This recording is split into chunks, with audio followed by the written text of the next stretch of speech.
Yo.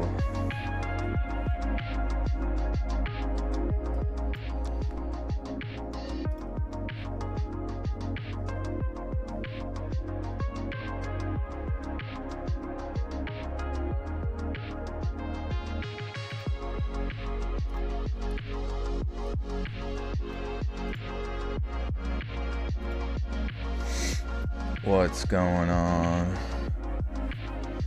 We're back at it. Minecraft Parkour Civilization Horror Stories.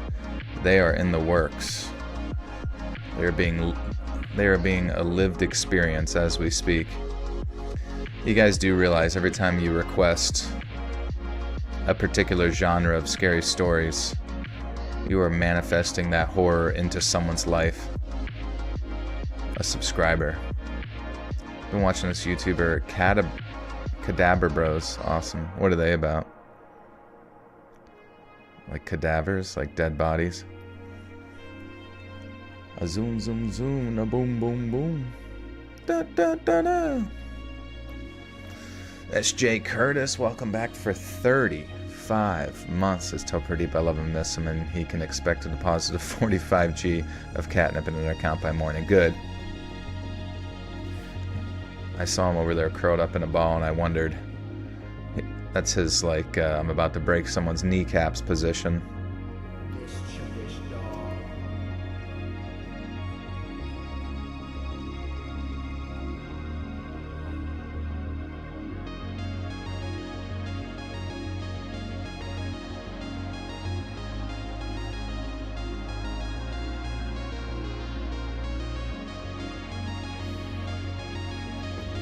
Andrew Strong, thank you for 10 months. Much love to you. Thank you, thank you. Someone manifest this poop out of my constipated butt. Envision it. Think of it in your mind's brown eye. Favorite secure, contain, protect. Shit, I don't even know, honestly. I feel like I don't know enough of them.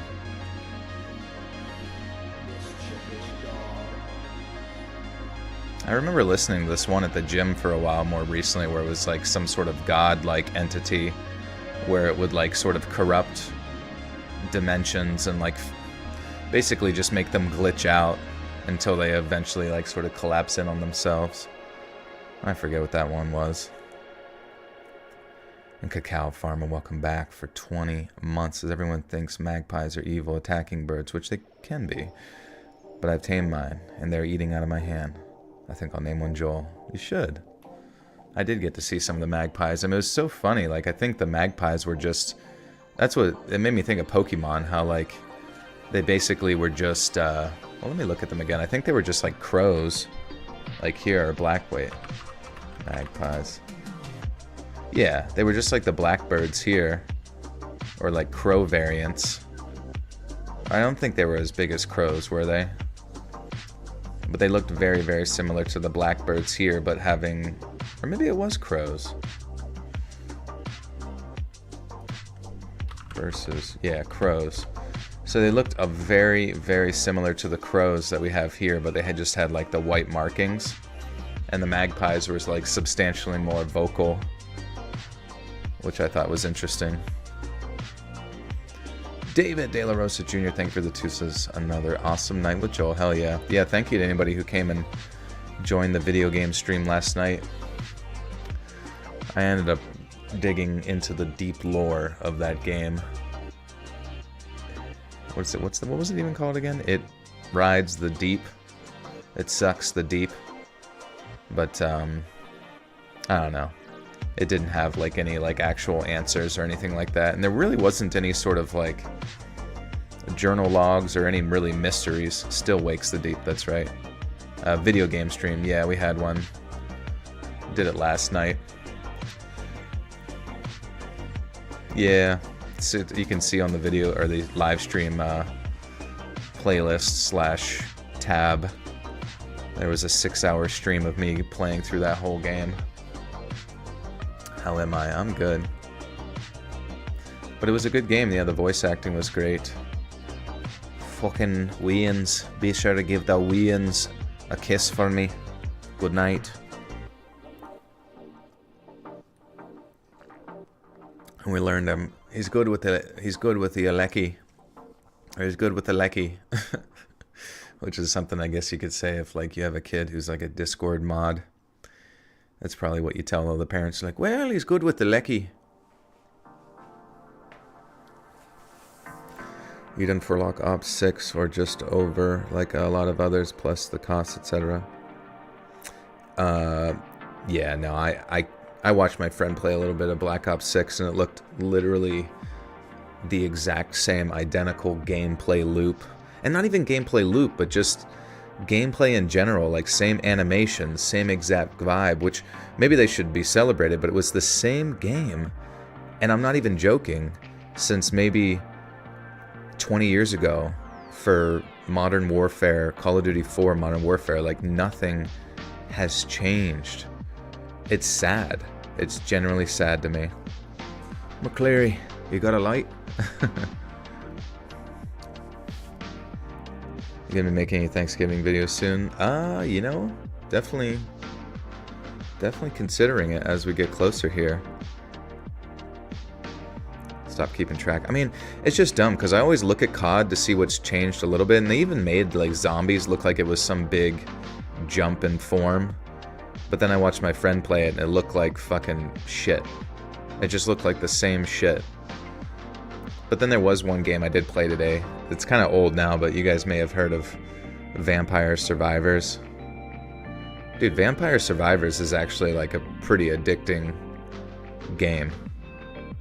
Like you get shit on eventually, but it just makes you want to keep coming back and trying again and trying new stuff and getting further and further. And I don't know if you call that like a roguelite or not, but it worked. Finally got another job, so I can finally afford to join. Oh, well, welcome, William. Congratulations on the job. Thank you, thank you. Should do a story about the horror of Thanksgiving food. Dude, Thanksgiving food's the best food, though. It's the best holiday. Are vampires real? Yeah, my ex-wife. I want Mexican for Thanksgiving. That'd be a nice tradition, honestly. People that get Chinese on Christmas. It would be sad to like go every year to a place for Thanksgiving knowing the food was not going to be good. That'd be like the worst feeling ever. And then that person would have to lose their citizenship. What's up, Mystic? How we doing? Did you hear about the Walmart oven incident? No, what is that all about? I must hear the details. Best Thanksgiving food? Honestly, like, I just love stuffing. Stuffing. And then when you take everything and just mix it into a big mush. Absolutely perfect. Walmart oven employee got stuck in the oven, was cooked. What? How? Was it plugged into the wall? I assume it had to be, but like, they don't take any precautions? Was he trapped in there? Like someone like grabbed him and threw him in, or did they kill him first? What the fuck happened? Oh, he walked into an oven, an industrial one. Holy shit. And he got trapped in there, huh? That reminds me of that movie Elysium with, what's his name? And he gets trapped in that one, like, radiation chamber. It's still a mystery. Okay. Strange. Kind of want to read about it real quick. Walmart oven. Convection ovens and ranges. I don't see this story. That's Walmart employees oven death. Alright, let's see. Oh my god, it was a young girl? Jesus. She was 19 years old? Halifax, Nova Scotia, after a Walmart employee's body was found in an industrial walk-in oven. People across the internet are raising questions about how tragic that could have happened. On October, Gursimra Kar, 19, was found dead in the bakery oven at the Walmart's store in Canada where she worked. Carr and her mother worked together at the store on Mumford Road, a GoFundMe organized by the Maritime Sikh Society for Carr's family, which raised nearly $200,000. Said her mother became worried after not seeing the teen for an hour and found her burned to death in the walk-in oven. Wait. Okay. The Walmart store had been closed since Carr's death. According to the CBC Canada, the Nova Scotia Department of Labour Skills and Immigration issued a stop work order at the bakery. Oh, it was a bakery. Okay. Jesus, dude. But it's later lifted the order. The agency said bakery operations can safely resume when Walmart chooses to reopen. TikTok videos from Walmart employees demonstrating safety measures with their store walk-in ovens have gone viral, raising questions about how the tragedy occurred. Chris Breezy 559 posted a video that received over 28 million views of the oven at her work, demonstrating that it turns on from the outside and has a door that is difficult to close. Another TikTok video with more, and there's no security footage of it? That's really weird. That definitely sounds like some like really foul play or like some type of fucking ghost. I don't know, that sounds really odd. What if this was like the first death by AI? AI took over Walmart. That is fucking strange. I hope they can figure that shit out. The Hindustan Times reports that Carr and her mother are originally from Ludhiana in the Indian state of Punjab. They reportedly moved from the United Kingdom and Canada in 2021 and have worked at Walmart for 2 years. Carr's father and brother remain in India. Okay. Crazy.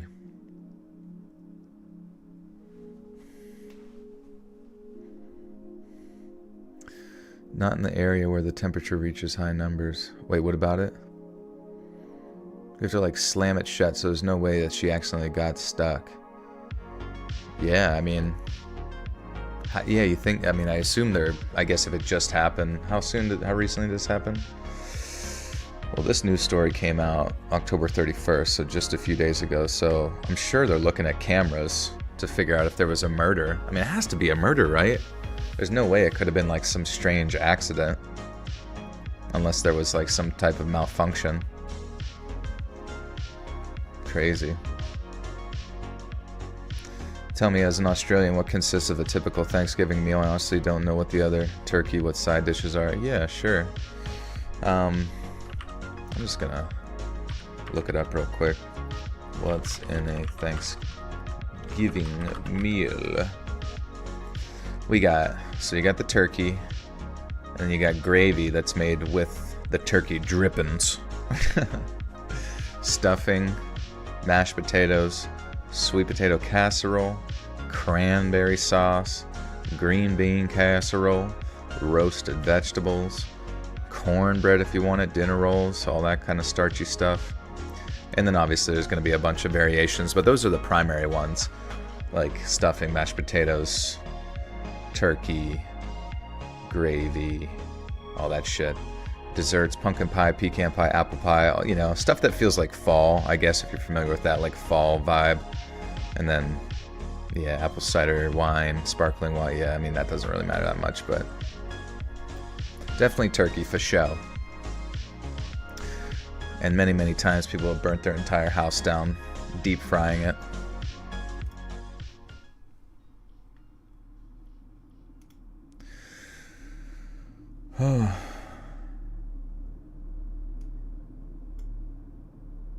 Don't call it dressing. Who called it dressing? Did they call it dressing? Stuffing or dressing? Yeah, I don't know why they would call it dressing. Dressing to me sounds like a salad thing.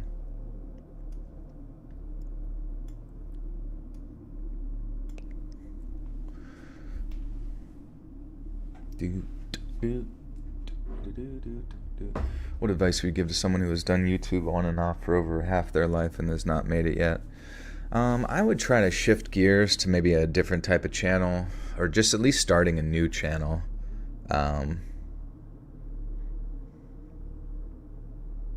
You know what I mean? Probably starting a new channel, to be honest with you. Just because that would give your channel, like, algorithmically, you know, a better chance. Because otherwise, if your channel's kind of like dead, like I don't know, to find that audience, you might be able to find it, and then you go down that niche of what you're trying to do. But it can be tough. Or you can do what everybody else does and turn your channel into like a drama channel where you just react to drama and talk about like shit that's popular for the day. Whether it's farming views for, making fun of new video games or movies that have come out, or talking about inter-ecosystem. That shit's fucking stupid, though. Don't waste your time there because it'll drive you nuts. But honestly, yeah, if you have to shift gears, I don't know what your old stuff was. Maybe you can give us some context there. Isn't there some Cajun turkey recipe with an octopus used as stuffing, or was that just a fever dream?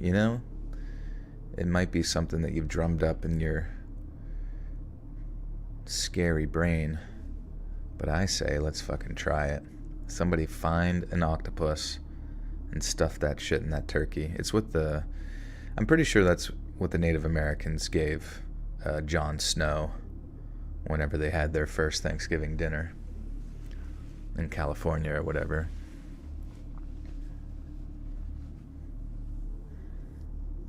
People love creepy videos on YouTube. Yeah, I mean, you can just depends on what sort of subgenre you want to go for. We can give you 1,000 different ideas of what could work out.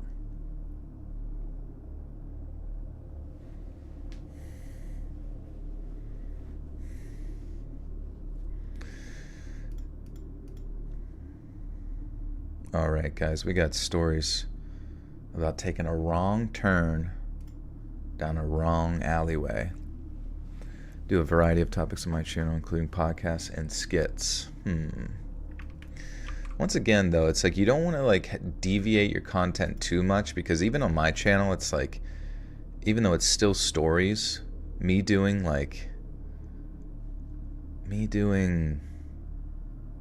freaking paranormal stories sometimes can like divide my audience, and you really don't want to divide your audience. Did I go vote? I think that's Tuesday, right? Tuesday the 5th, yeah. I know some people do it early, but I don't really give a shit. Just go later on, whenever. I'm probably gonna go take a poop in the box. And that'll be my big contribution for the next 4 years of our life.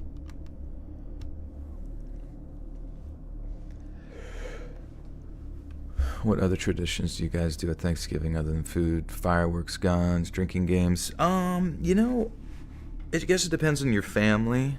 Like, obviously, I don't think it's like necessarily like a patriotic holiday per se. Like, there is American football on television. Like, there's always like two teams, I think, that play every Thanksgiving. It's the Dallas Cowboys and the Detroit Lions. I don't think they play each other, but they play two other teams. But for some reason, they always play on those days.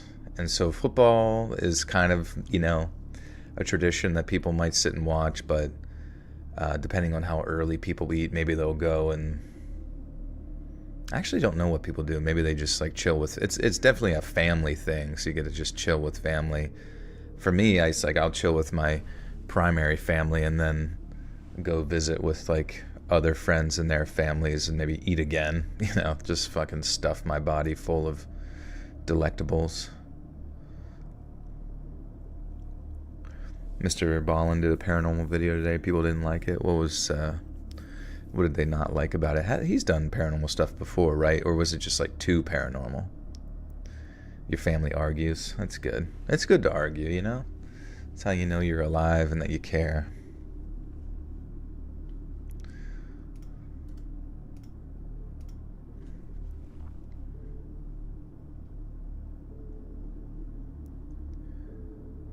For our second anniversary, my boyfriend and I arranged a weekend stay at a luxury log cabin. We'd been going to the same coffee shop for a few months when I accidentally knocked his iced latte all over him like a total klutz. Rob was so nice about it. Then the next time I bumped into him, I offered to pay his dry cleaning bill. He said he'd rather I'd paid him back by taking him out to dinner, and since we totally had some chemistry between us, I accepted. And now cut to about 2.5 years later, and we're flying down to Nashville to spend a few days with Rob's parents before heading off into the hills of Monroe County, way out near the North Carolina state line. When he'd first suggested the idea over dinner, I was dead against it. Rob and his family loved all things outdoors related, and they were hardcore about it too. And so at first I was scared his cabin would be some one-room hunting shack, and it'd be dinners of raw deer meat for all 3 nights. Now Rob assured me that wasn't the case. Then when I was still skeptical, he showed me the website. The cabin he picked out looked incredible. It was set onto a hillside with a large deck overlooking what looked like a stunning view. There was a fire pit, a hot tub for soaking under the stars, and that was just outside. The inside had an open floor plan with high vaulted ceilings and exposed wooden beams. There were also leather sofas, state-of-the-art appliances, and a whole kitchen complete with a farmhouse sink and breakfast nook. But I think the thing that really caught my eye was the old stone fireplace, because I could constantly picture me and Rob curling up together in front of it after a long hike through the woods. And that's all after a couple showers. Take a couple of those showers. You need Legos? That's a Thanksgiving tradition, playing with Legos. When we celebrate our national holiday, we drink and fight. True. I guess that's all you can really hope for.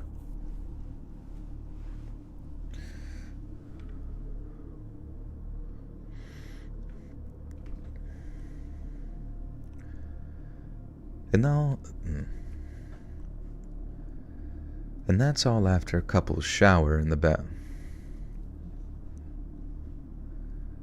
And that's all after a couple's shower in the bathroom that, I kid you not, had heated floors. I'd never stayed in a hotel room that fancy, let alone a shack in the middle of butt-lovin' nowhere. And so after seeing the cabin's website, butt-lovin' nowhere is a great, I'm gonna say that from now on. We're in the middle of butt-lovin' nowhere. Should I pay $25 Uber for each trip if I take those places? Those places seem great, but close to Princeton, a car, but cost is $25 each trip. Sorry, I feel like I'm missing some context there. How about some stories on obsessed fans? I've forgotten plenty of stories to tell. Terrifying. You had obsessed fans?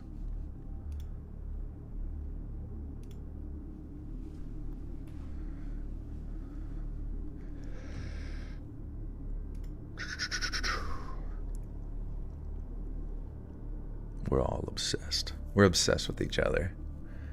What if I, the content creator, was obsessed with you guys and I stalked every one of you?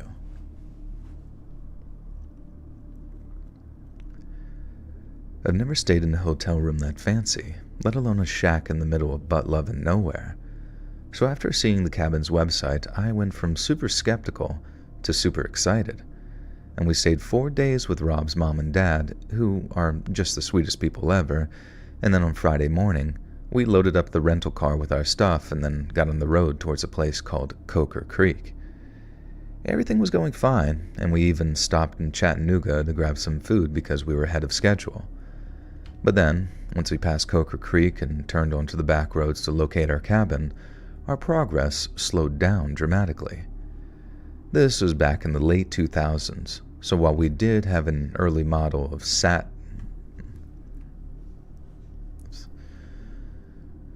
This was back in the late 2000s, so while we did have an early model of GPS in the rental, it was about as useful as a glass hammer up in those...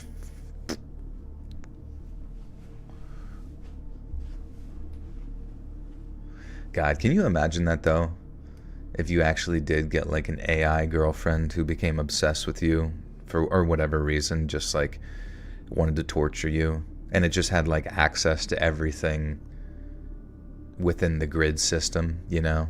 It could fuck with like, I don't know, it could know everything about you online, it could fuck with like all your electronic stuff, it could fuck with your bank account, yeah, control your smart home. That'd be an interesting, scary story, I feel like. Joel, I found 3 apartments that are affordable after house hours of looking, but they are 30 minutes away from work and car, but I don't have a car. I'd have to pay $25 Uber each trip until I get a car in 3 months. Yeah, would you be able to do like public transportation, like bus or train or, you know what I mean, something of that nature? Besides Uber, that's not so expensive. You're not going anywhere, David. Yeah. Hey, there's Mega. AI boyfriend would know I'm a freak. Freaky. It wouldn't even be able to match your freak. It'd be trying to run away from you. And you grab it by the toe. The AI toe. The train is a 2-hour trip. Fuck, dude. 2-hour commute. Really? And it's only a 30-hour drive. That seems odd.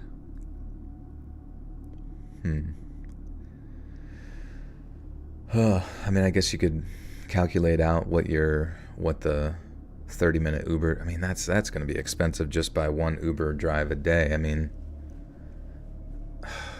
man, I don't even know. Maybe you could rent a car for a few months or something like that. See if that works. I know you have to be like 25 or something. Hey, what's up, Bang? Or get an e-scooter. There you go. That'll only take you 9 hours back and forth. Hearing me cuss, yeah. I'm kind of a cusser.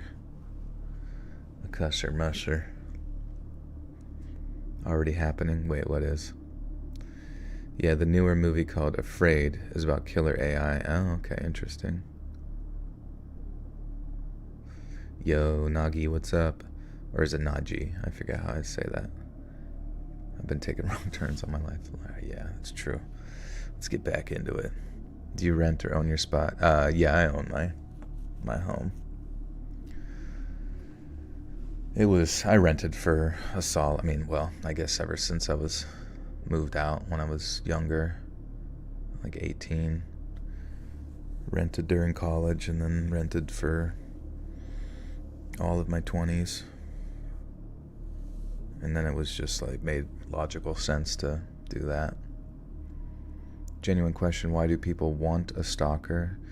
I don't know. I guess I don't imagine that they would want one if they actually experienced one that's aggressive or whatever, or just annoying. Jesus, a man on the e-scooter always got T-boned here in New Jersey early. He was off in some world I couldn't see. Oh, that sucks, yeah. Yeah, crashing on any sort of like bike is just... that is the end of days for you. Yeah, to feel wanted, I guess, yeah.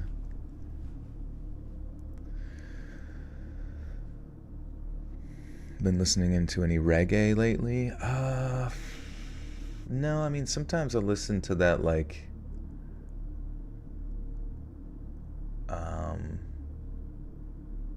if it's like mixed into some like hip-hop mixes or whatever, but honestly, reggae by itself, I should listen to it more often. Honestly, when you listen to reggae, it's like no matter what it is, I usually feel pretty good about it.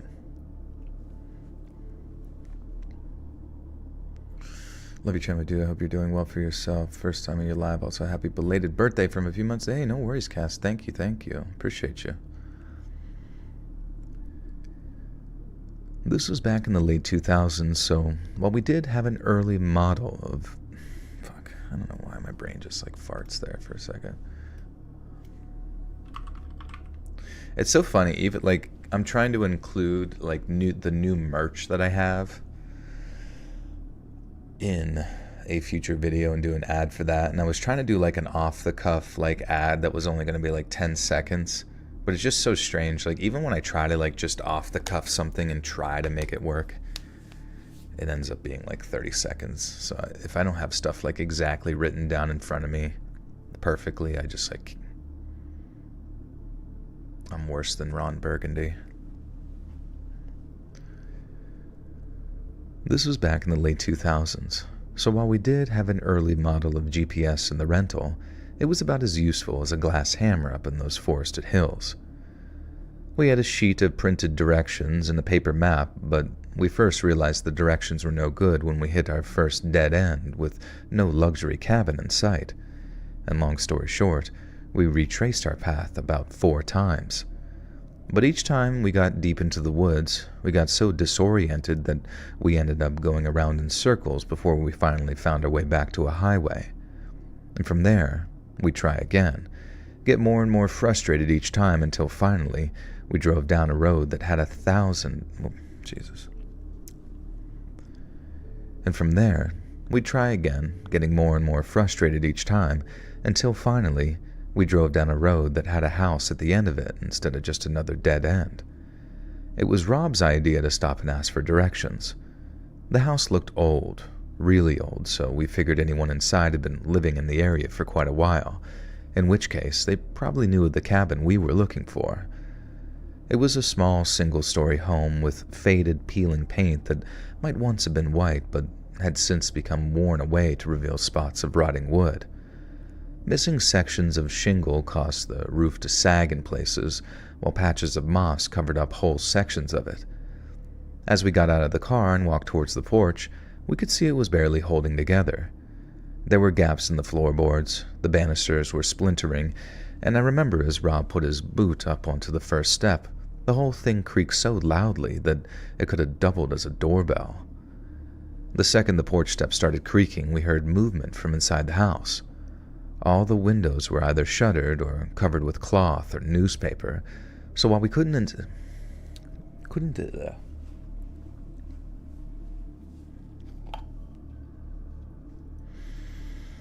keep the bloopers. Yeah, sometimes I'll leave a blooper in, but you can get all of them here on the live streams. Hey Jade, what's up? What's good? AXG, why you crying? Yeah, Cass, since you're new to the stream, I'm recording. So normally if I wasn't recording, I would just keep burning through, but since I have to get the line right, there'll be a lot of starts and stops here as I be clicking and clacking on my recording button. The second porch step started creaking. Oh, okay, there we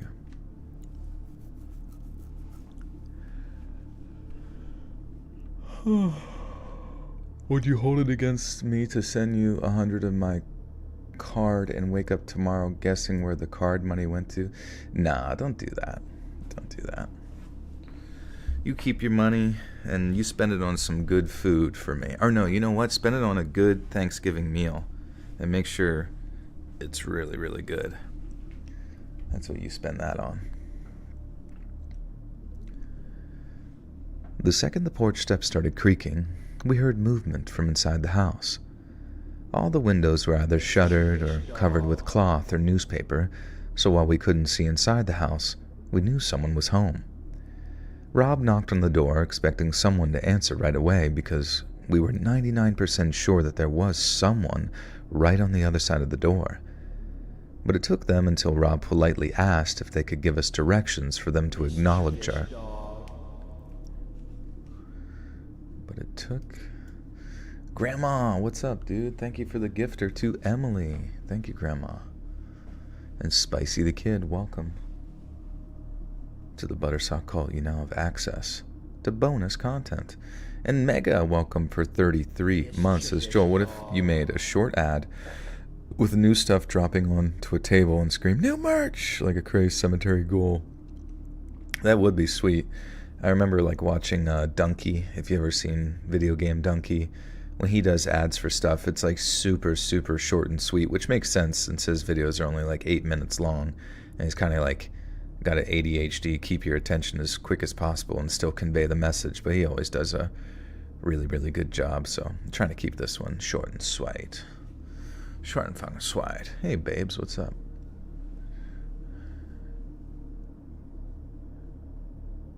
Some weird ass shit just went outside my garage. It's probably a raccoon getting in the trash. Grandma, thank you for the gifter to Angel. Welcome, Angel. Mischievous dog.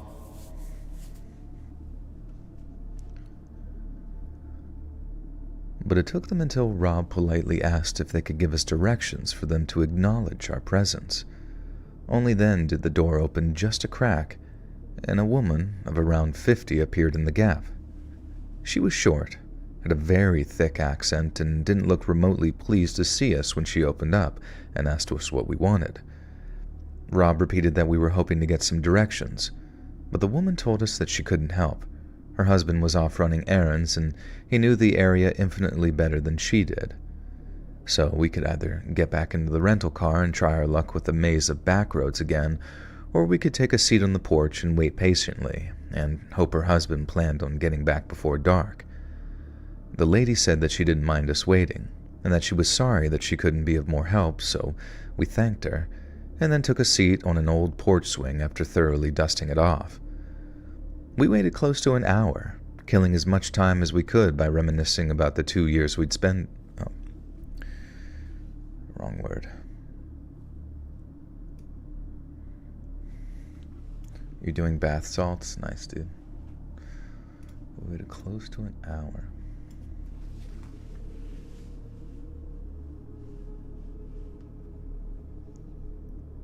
What's that thing that Grandma just did?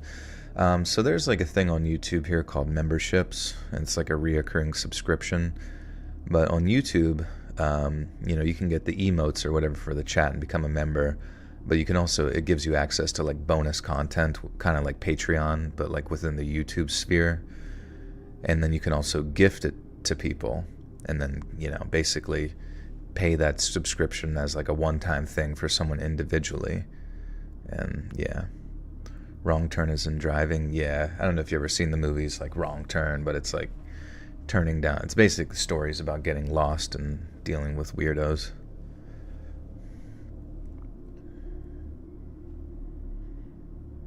I won't annoy you anymore, but I'm playing accordion now. Good or not for the neighbors, yes or no? That sounds pretty good. I think that's good. They need the culture. If you shave a zebra, they're black skin horses. It's pretty gnarly. Oh, interesting. I do remember actually hearing that under their skin, it's like a darker skin color. I'd be curious to see that. Being serious, Joel, can you do more true Minnesota crime stories, as in from Minnesota? You can definitely look into it. I should get back into like the state's specific true crime or not true crime, but scary stories. Just to it'd be sick to actually complete the 50-state challenge.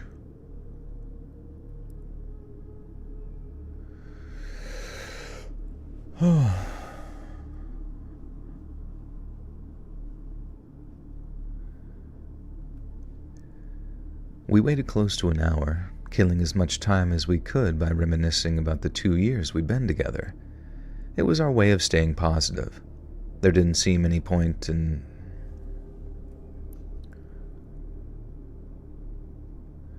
There didn't seem to be any point in worrying or complaining, as we were sure to find the cabin at some point. But then, at one point, I made a very rough comment about how we'd been sitting on this lady's porch for like half an hour, and she didn't invite us inside. So much for Southern hospitality, I said, and honestly it was mostly intended as sort of a joke. But then Rob stepped off the porch, took a look at the house, and then said something like, I guess they must really value their privacy, and then motioned for me to come look at something. All 4 downstairs windows and all 5 upstairs windows were covered by either these grubby-looking curtains, canvas sheets, or plain old newspaper. And as I looked at it,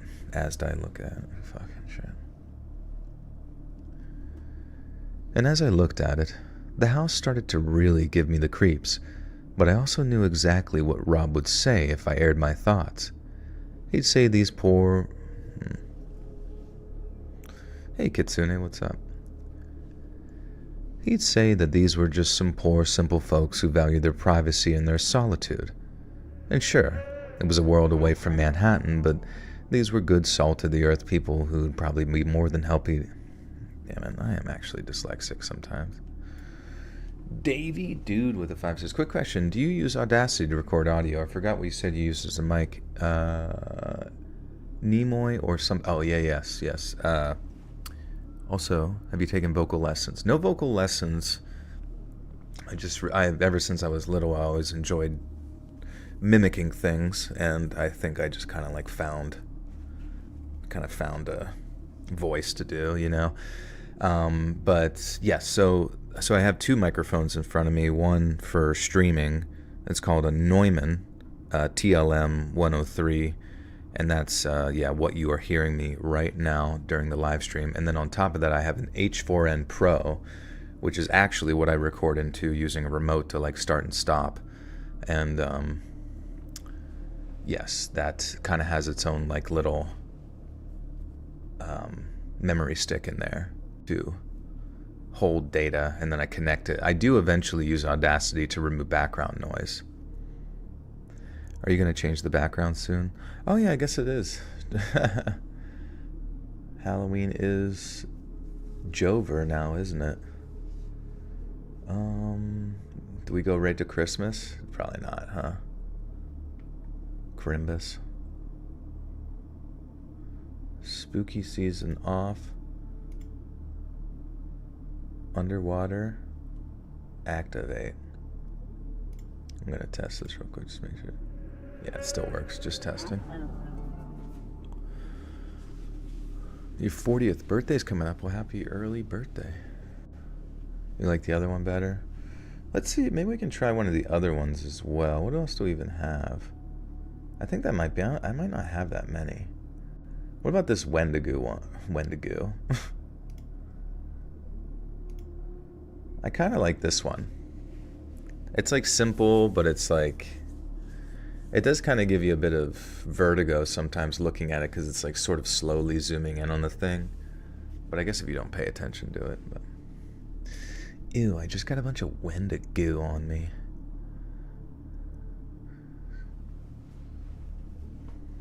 Kind of wish I had a Thanksgiving one. This is the Thanksgiving one, actually, yes. This is what I'm bringing to Thanksgiving. A weird abstract piece of skull with a hand in it and some antlers. It is a cool little piece, though, if you think about it. I mean, you know, Robin made it, but it's just such an interesting idea. Like, I could actually see this being, like, placed with that, like, sort of still-framed background in like a glass container, like a glass display, where it's like a grassy, mossy mound with some abstract like clay skull representation. You know what I mean? Like it literally actually makes you sit and talk about it like a bunch of snobby art people. I could see it working.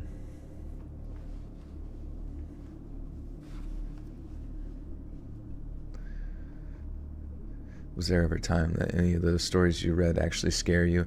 Yeah, pretty much every story we read, I have like a little pee bucket underneath me. So like if any, like almost every time I'm reading, I'll like piss myself scared, and I'll have the bucket down there to collect, or like just like a bunch of newspapers. You can't hear them because they're all soaked right now.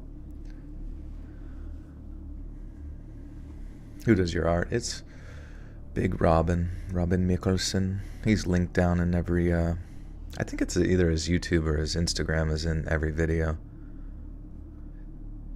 Ferratu, what's up? Yeah, I got a litter box.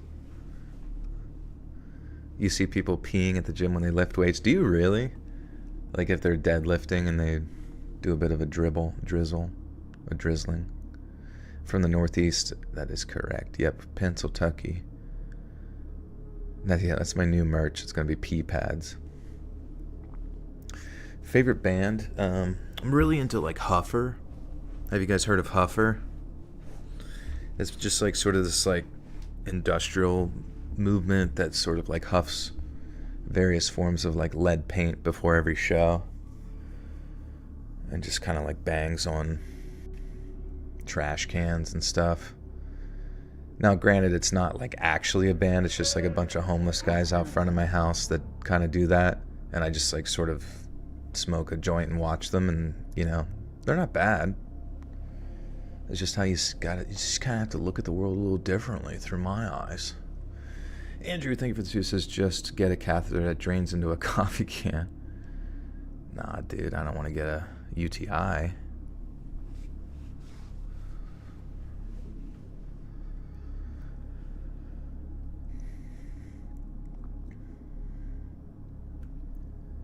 Sure.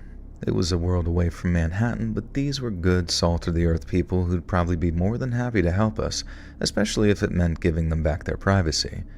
And so I just kept my mouth shut. I knew he was thinking a little of what I was thinking. I mean, he had to be. But it was either wait for some directions from that lady's husband, or potentially get lost in these backwoods for a fifth time and not be able to find our way back to that house to ask those directions. So, we stayed put. Fuck, where's my mouse? Fuck. So, we stayed put. After just less than an hour of pacing back and forth and grabbing snacks from our car, we heard the sound of a vehicle coming up the road behind us. We were sitting on the old couple's porch swing when we heard it, and the sound lifted our spirits immensely. If anyone knew where our luxury cabin was located, it was this pickup-driving Appalachian old-timer who'd probably been living here long before our cabin had ever even been built. And we stayed put until we saw the guy's truck coming up the trail, and then Rob got up and said something like, "I better go make myself known. He's going to wonder whose car that is," referring to our rental. We stepped off the porch and then started waving at the oncoming truck as he jogged towards the rental, pointing and sort of gesticulating as if to say, "That's ours and we come in peace."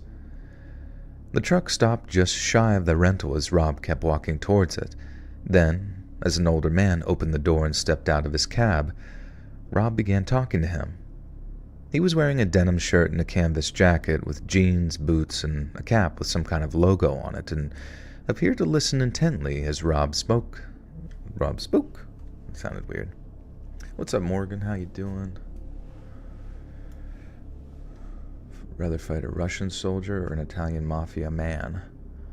Probably an Italian mafia man, because he's probably pretty out of shape, like Tony Soprano. Now, granted, he might come prepared. I don't know. Is this the first story? It is. We got 3 tonight.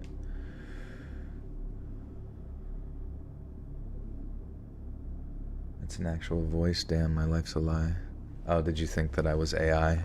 Damn, that kind of sucks, actually, that my voice appears as AI to people, because it just means that it can be very easily replicated and stolen. But that is the plan. It's been the plan all along. So a piece of me will live far into the future. You usually do these stories in one take or multiple takes and then edit them together because they always seem so seamless and flawless. Yeah, so you'll hear tonight like I'd do a lot of starts and stops, sharts and flops, and then edit them together later. You could train your voice to AI and just copy and paste the text and read it for it. I mean, I guess it could do that, but that would kind of suck, because honestly, I just don't think AI is like... some people say it's close for a lot of people, but I personally can hear the nuance in all of it, and I still think it's only like 50% there. It just doesn't, it just doesn't. You know what I mean? Just doesn't got that chutzpah. Randy Bowen, thank you for the 3. Appreciate you. How am I doing? I'm doing good. Good to see you. Your voice never reminded me of... Yeah, I listened to a few things that are definitely... Oh, okay. That's good. Yeah, and the cadence is definitely off at times. And if there needs to be any sort of emphasis or emotion, which I guess is what cadence is, right? But yeah, it just doesn't quite match. Yeah, inflections. There you go.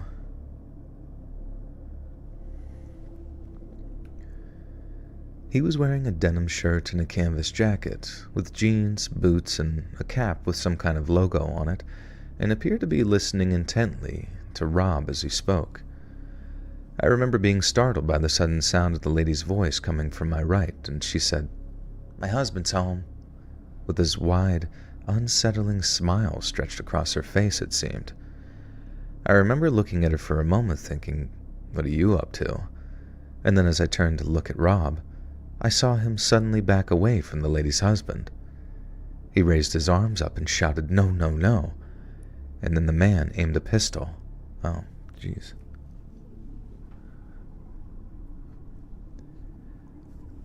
He raised his arms and started shouting, "No, no, no."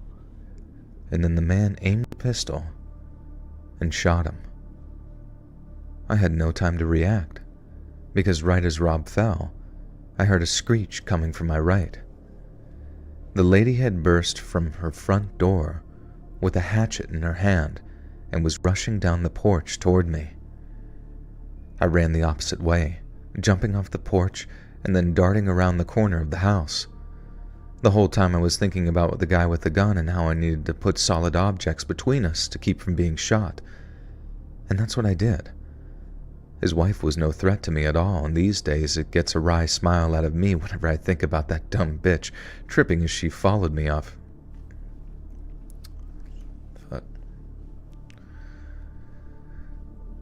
His wife was really no threat to me at all, and these days it gets a kind of wry smile out of me whenever I think about that dumb bitch tripping as she followed me off their porch and crashing into the dirt with a very pathetic sounding grunt.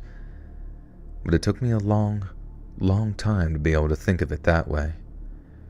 I knew the guy would be coming for me. He just shot my boyfriend of 2 years in front of me, so there's no way he intended to let me get away.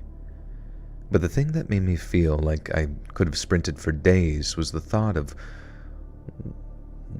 Jeez, that was 0 to 100 real flippin' quick. Real flippity-floppity quick.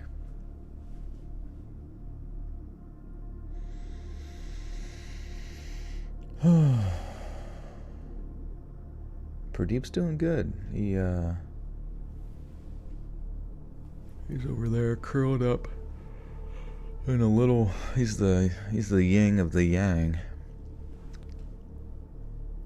How old's Pradeep? He's 10 now. He was born in June 2014. I'm gonna assume the same day as my birthday, just to make it sound cool.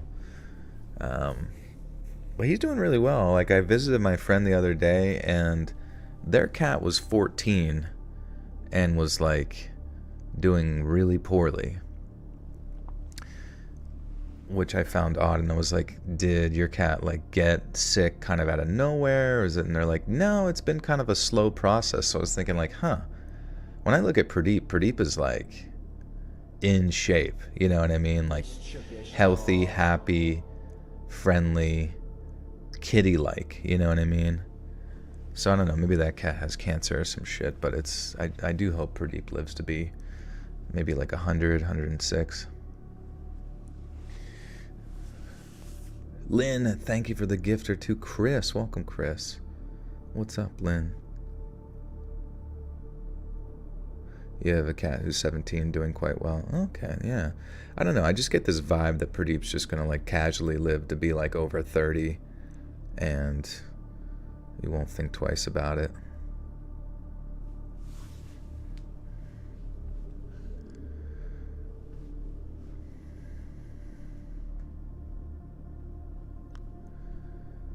But the thing that made me feel like I could have sprinted for days was the thought of what he'd have in store for me if he caught me.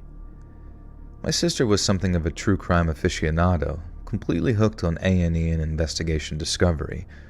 So whenever I stopped by her place for a few glasses of wine after work, she'd inevitably regale me with the tales from the latest true crime show that she'd been watching. I won't go into too many gory details, but one of the things that really creeped me out was when my sister told me something to the effect of, they kill the guy you're with right away so they can take their time with you. And that's all that was running through my mind as I sprinted through the trees, away from the house, away from the rental car, and away from Rob. I ran, and I ran, and I ran some more. I ran until my lungs hurt, until I could feel my pulse thumping in my head, until my thighs ached from the mindless, terrifying exertion of running for my very life. I ran further than I needed to, way further, having visions of some ex-Marine sniper guy being able to pick me off through the trees and at distances I had assumed were safe for him.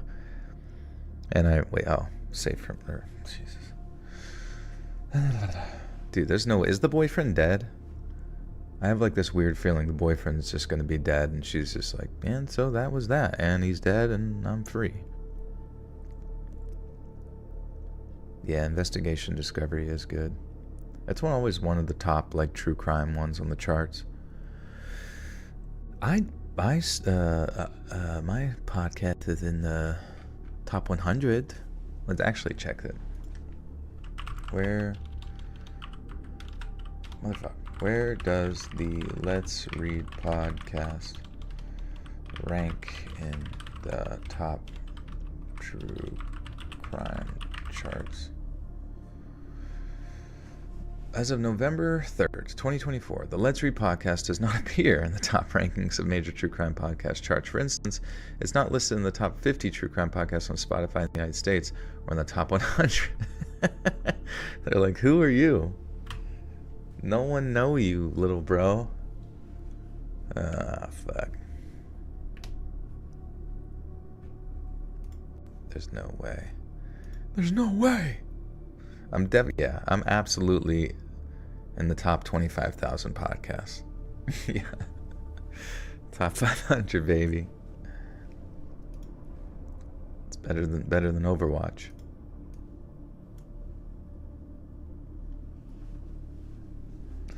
Yeah, it's probably a Talk to It. Do you think Talk to It? We got to check in on them. You know, every episode we got to like take a peek in, see how they're doing. See their podcasting journey, see if they're gaining weight. Talk to a... Oh no. They have a hot comedian on. Handsome Squidward. Alright, 5 days ago. Josh Richards convinces me to reveal Pookie. Alright, we're going to skip that one. I don't think anyone needs to know anything about Pookie. Or did it say Poopy? He convinces her to reveal Poopy. What the hell? That's weird. It's a little disgusting. Am I as chill as I sound? Seriously. Yeah, I mean, in real life, I don't have a lot of worries at all. Sometimes I get angry at video games for no reason, like a little baby, but that's about it. There's not many other things in life that get me stressed. Should I be a truck driver? I like driving. Don't be a truck driver, dude. I don't think you would fit into that world. Sully with a 5 says, to being unlisted. Unlisted? What does that mean? Is that like a Cheers? What video games do I play?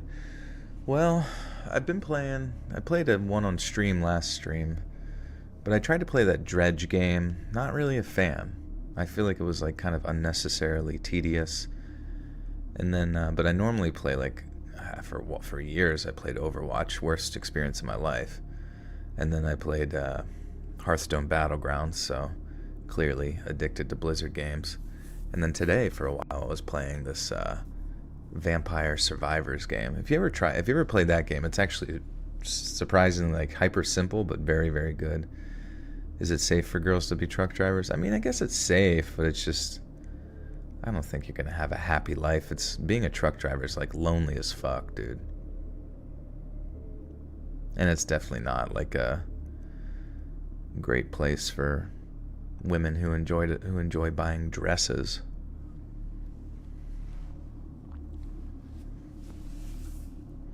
Oh yeah, I'm your number one puck.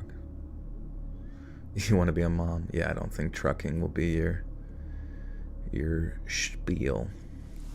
My favorite horror game?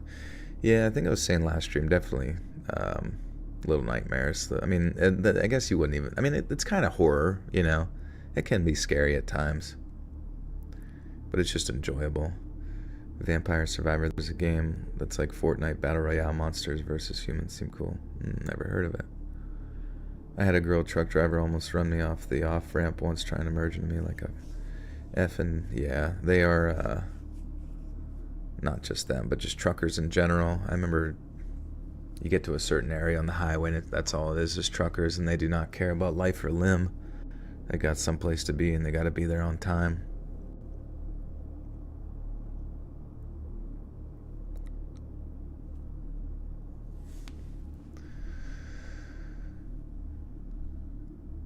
I ran further than I needed to, way further, having visions of some ex-Marine sniper being able to pick me off through the trees and at distances I assume were safe. I ran until I felt like I was about to pass out, and then when I stopped, I puked up all the water and snacks me and Rob had eaten. Our final meal together, and I hadn't even known it. I think I must have run for about a mile before I came to a road, and then after I followed for that... I think I must have run for about a mile before I came to a road, and then after I followed that for a while, I saw a fire lookout which turned out to be empty. And after that, I must have wandered through the hills and woods for at least 4 or 5 hours before I came across any signs of civilization. It's strange to think about it now. I was so exhausted, and the situation was so surreal that I must have seemed unusually calm to the people whose doorstep I ended up on. I remember asking them politely, too, if I could please use their phone because my husband had just been shot. They thought I was talking about some kind of hunting accident or something, but when I told them it had been murder, they naturally were very alarmed. They asked where it happened, if the shooter was headed this way, but I told them that I'd been walking for miles and had no idea how to get back to the house by road. I think if I had known Rob might still be alive, I'd have been much more frantic in my pursuit. Maybe I'd have wanted to go back, holding out hope that he could still be saved.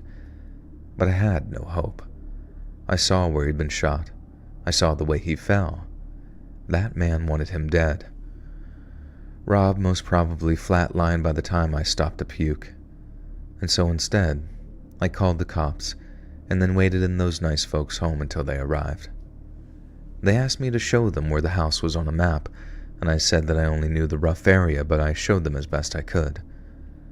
They searched for days, but the house was nothing but a smoldering ruin when they finally located it, and Rob's body was nowhere to be found. His parents kept him on the missing persons register for a few years in the hopes that if someone found his remains, it'd make the identification process easier. But about 18 months ago, Rob's mom and dad completed the process of having him declared legally dead. We held out some degree of hope for a while, but at some point, we had to face the facts. Rob wasn't ever coming home. He was gone, and he was gone forever. We held an official funeral for him the following month, and since I can't think of any other way to finish this, I'll just end with the eulogy that I read out at his funeral. Rob was more than just a partner. He was my best friend, the person I could turn to for light when days seemed dark. He lived with a spirit that embraced every moment, that found beauty and meaning in small things. His kindness and generosity touched everyone he met, and his love made my life richer than I ever thought possible.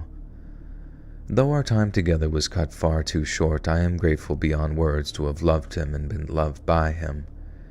He's not just with us in memory. He's in every laugh, in every act of kindness, in every adventure that we take in his honor. So thank you, Rob, for every precious moment. I will carry you with me, always.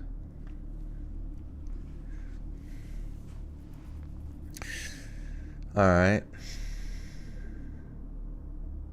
It's like an interesting story, but I feel like I can't start with that one because it, I don't know. It doesn't seem very real.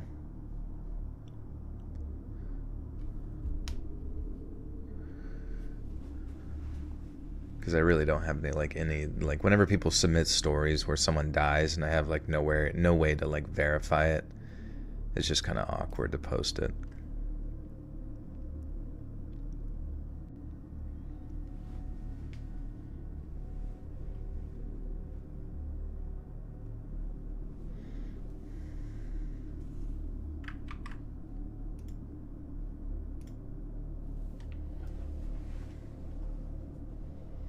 Read a story that actually creeped me out.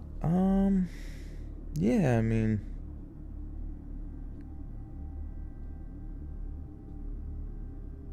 no, not really. I don't know. What do you guys think? What's the creepiest, spookiest, dookiest, nukiest tale you've ever heard? Would you rather live in an abandoned sewer or shake in the woods? Like a milkshake? Yeah, dying a horrible death and you get featured on a Let's Read video. And then he says it was boring. I did see that meme earlier. I've seen it before where it's like, imagine being turned into a true crime episode and a girl doing her makeup skips your part because it's boring. One of your stories about a demon called Ivan, that was pretty crazy. Oh yeah, that one was, I think like a creepypasta, but I just did like a Russian accent the whole time. What the hell? That's freaking scary. Terrifying. In April of 2016, my friend Tony and I were on our way to a birthday party in our hometown of Baton Rouge. Wow, sound more like Borat. Scare me stories. Try not to get scared.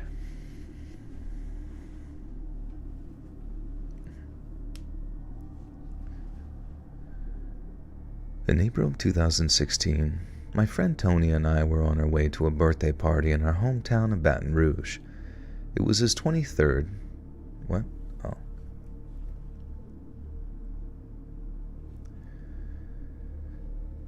It was the 23rd birthday of a mutual friend, and to celebrate the occasion, her parents allowed her to throw a party at their house in Santa Maria. I remember being incredibly excited for the party, and part of the reason that we were so excited was that the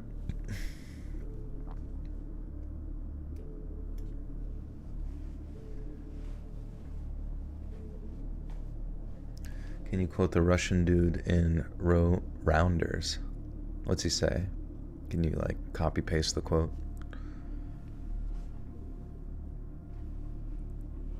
You went to Baton Rouge in June of 2016. Oh, interesting. What happened there?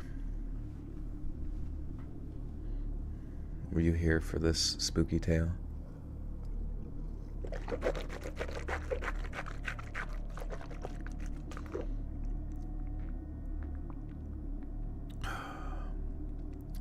Can do a Garfield voice. Honestly, I don't know if I can do Garfield's voice. His is like very just like normal voice. Garfield voice.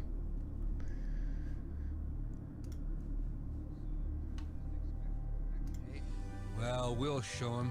We're gonna build the world's most perfect cat. To the lab, Odie. Well, don't strain yourself. Don't strain yourself, Odie. I don't know. It's Dying affection. I guess there's a million. I'm going in. I'm getting my exercise doing my job. I'm getting my exercise doing my job, John. I don't know. You would have to do just like some silly, like nonchalant thing because it doesn't seem like there's a ton of consistency to like the actual sound of Garfield per se. It just has to be a little bit like cheeky. Well, actually, it's liver flavored. Yeah. It's liver flavored. No, I don't think my voice would fit very well for Garfield. It's gotta be Bill Murray. How old is Bill Murray, by the way? Reddit absolutely loves Bill Murray. Bill Murray. Oh, that's the wrong guy.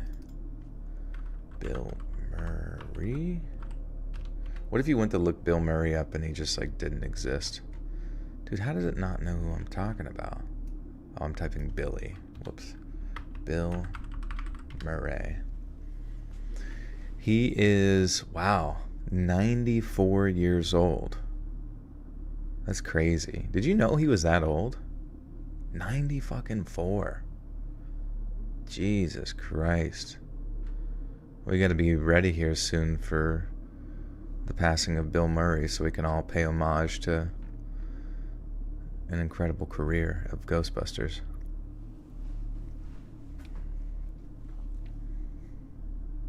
Sean Connery. Sean James Bond. 94 years old. Old as that. Shit. Oh, 74. Oh, okay, sorry. 20 years, big deal. I remember being incredibly excited for the party. And part of the reason we were so excited was that Santa Maria is home to some truly beautiful homes, and therefore some incredible places to throw a party. The only trouble was, neither of us knew the neighborhood very well. I was at the wheel while Tony was there in the passenger seat. He had his phone in his hand trying to figure out exactly where we needed to go, whilst being in the in-car DJ. Being the in-car DJ. DJ. That's a big difference. Is it? Do you think you'll feel any different between 74 and 94, guys? In fact, I assume you'll probably be more mature at 94, you know what I mean? Have a lot more wisdom. Think about all the things that you've learned about life in the span from 74 years old to 94. Or maybe all the things that you sort of like unlearn as your brain starts to decay inside of your skull. He had his phone in his hand, trying to figure out where we... Mother frick. He had his phone in his hand, trying to figure out exactly where we... Dude, I don't understand. He had his phone in his hand, trying to figure out exactly where we needed to go, whilst being the in-car DJ for our pre-party tunes.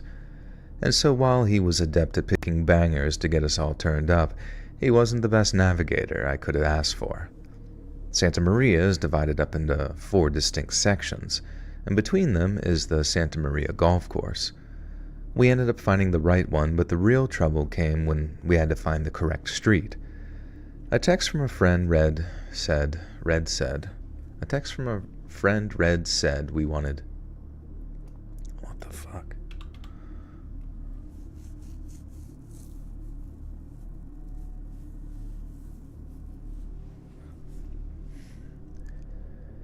A text from our friend... Oh my god.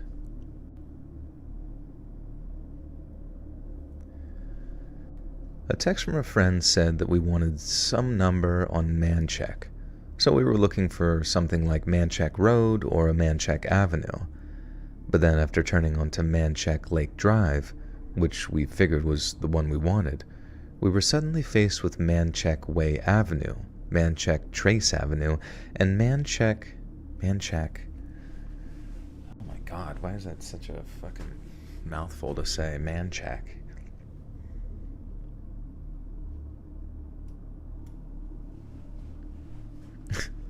Lot lizards? Question mark.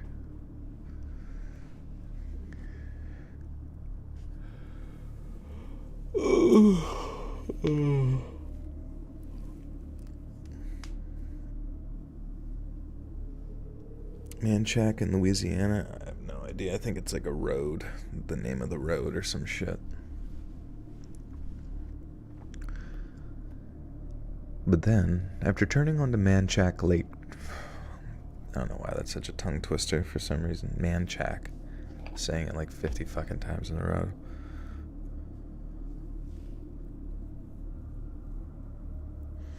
Yo, Rat, what's up, dude?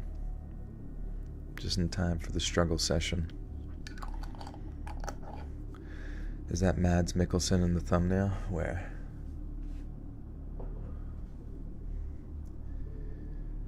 But then, after turning onto Manchac Lake Drive, which we figured was the one we wanted, we were suddenly faced with Manchac Way Avenue, Manchac Trace Avenue, and Manchac Crossing Avenue. 4 different streets all named Manchac, meaning that we had no idea which street the party was on. I asked Tony to give one of our friends... Motherfucker, my voice is starting to go. I asked Tony to give one of our friends a call just to confirm the address, but when we finally managed to raise someone...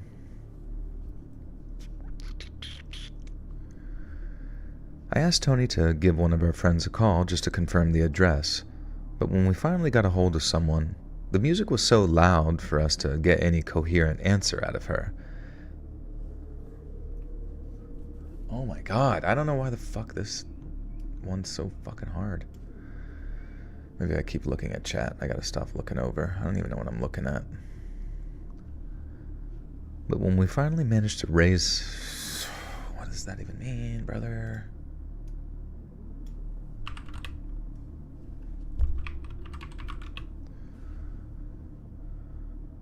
Man Shack? Is it Man Shack? Motherfucker, I knew if I did. See, I knew as soon as I don't look up how to say some shit, I always fucking like butcher it. It's annoying as fuck. Oh, it's not even. Maybe chat GDP. How to say Man Shack. Fuck, no. How to say Man Shack. Man Shack. Oh my god. Alright, we gotta go back and do it all over again. That's fucking annoying.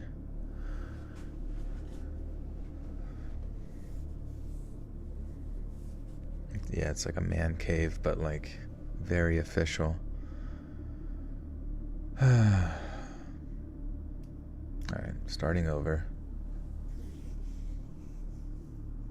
Joe, I saw a product called Swagnesium.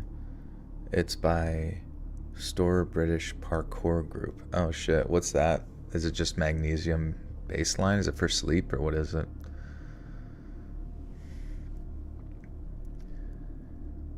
A text from a friend said we wanted some number Man Shack, and we were looking for something like Man Shack Road or Man Shack Avenue.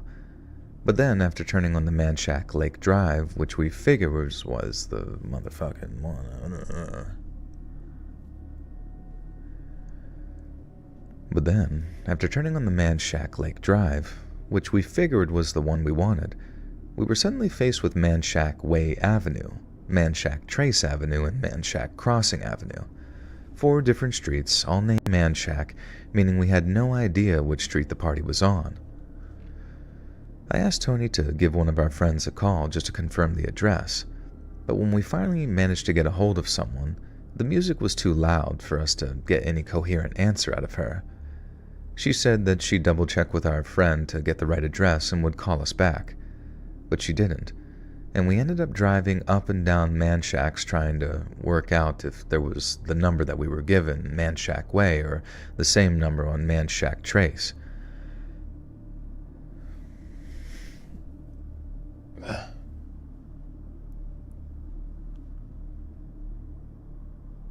Do I ever get overwhelmed with all you guys posting there?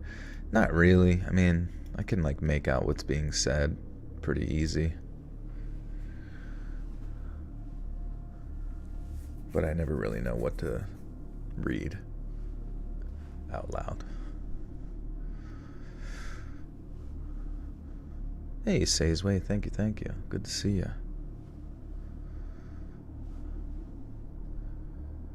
But she didn't, and we ended up driving up and down Man Shacks trying to work out if it was the number they gave us at Man Shack Way or the same number on another Man Shack. And we tried looking for clues, things like cars lined up outside the house, groups of people chatting on the porch, or maybe this sort of faint thumping of bass in the distance. Things would have been easier if the party was actually inside, but part of the agreement to use her parents' place was that the party be centered in the backyard and pool area. That way, the house wouldn't get trashed. But that also meant that both those numbered houses looked almost identical. They were all dark on the outside. Neither had any obvious signs of activity. What's up, Prime? How you doing? You need to change your name so you have an easier to read name, dude. So we can address you directly as Dr. Thunder. Your true identity. They were all dark on the outside. Neither had any obvious signs of activity, and both houses had a bunch of cars lined up outside. And so in the end, we decided to turn down the driveway on one of the Man Shack other places, and because we figured the worst thing that had happened is that we'd have a very confused homeowner tell us that it was the other one. And so I drove us up the driveway, stopped the car, then Tony and I sat there in silence for a moment. I remember the silence, the total, complete silence of being in that driveway, and how I got a really strong feeling that we were not at the right address. The house was dark, and the curtains seemed like they were drawn, but then suddenly a flicker of movement near the curtains started to catch our eye. We knew someone was home, but if this was where the party was at, I doubted that they had been hiding in a front room taking peeks out at cars in the driveway. I told Tony that I didn't think it was the place, but he insisted on knocking on the door just to make sure. I told him I wasn't sure that was a good idea, then the last thing he said to me was, "What's the worst that could happen?" Before my windshield suddenly shattered. Shards of glass rained down on us as gunshots rang out, and I remember seeing flashes coming from the darkness of an upstairs window. I remember my heart thumping in my chest as my mind caught up to what was happening. Then the next thing, I was ducking down, hunching over, and gasping. Jesus, everybody's getting fucking shot, bro. Dude, no one better die in this story, or I don't even know if I can air this episode, bro.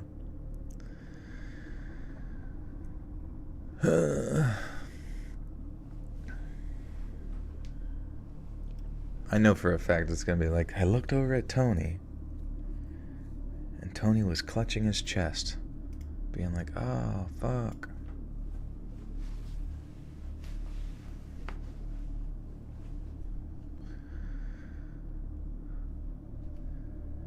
I remember my heart thumping in my chest as my mind caught up to what was happening. Then the next thing, I was ducking down, hunching over and gasping for breath as the stark reality hit me that we were being shot at. Time seemed like it was slowing down. I could feel each bullet smashing into the car, and I felt frozen with terror. Then suddenly, it was like I heard this voice in my head yelling, "Put the car in reverse, or you're both dead." As raw panic distilled into action,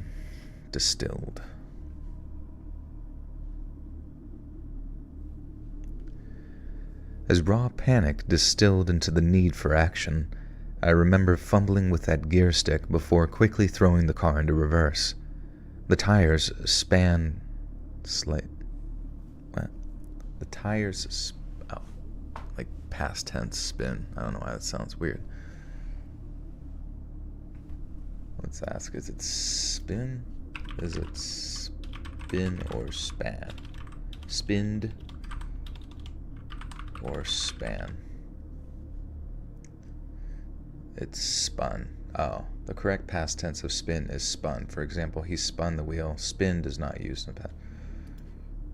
What about span? The word span is actually an archaic or less common past tense of spin, primarily found in older texts or poetry. That's funny. Well, they were being very poetic there. It's spam. It's spoon. Sploonge. It's sploon out of control.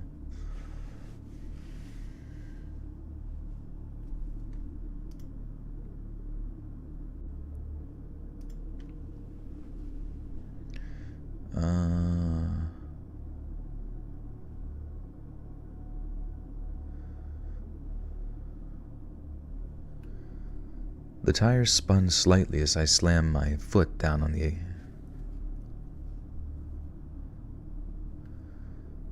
The tires spun slightly as I slammed my foot down on the pedal, causing the tires to squeal before a sudden jolt backwards.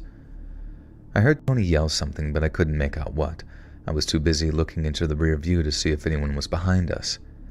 Then as I put the car into drive and we sped off into the night, air rushing into the car from where the windshield was. Air rushing. Air rushed. Would you rather die from infection or from AIDS? Funny thing is, with AIDS, since it affects your immune system, you probably end up dying from an infection anyways. So it's pretty much the same hypothetical, you silly goose.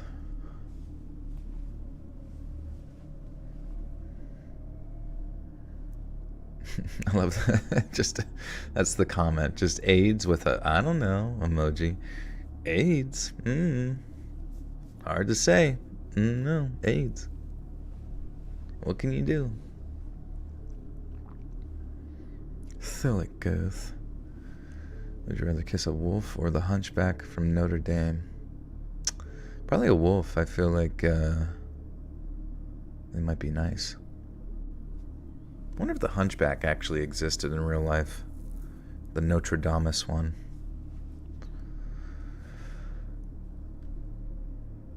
Then I put the car into drive, and we sped off into the night. Air rushed into the car from where the windshield was gone. Oh, air rush. Oh, I see. It was part of my bad. Then we put the car into drive, and we sped off into the night. Air rushing into the car from where the windshield was gone. I remember this mix of relief, but fear washing over me as we drove away from that danger. But I was still wired from all the adrenaline, and I was halfway to shouting something like, "Oh my God, we made it," when I noticed he'd been shot. I pushed the car's engine to its absolute limits, speeding like a crazy person as the world outside became just blue. I knew it, dude. Poor Tony, getting fucking whacked.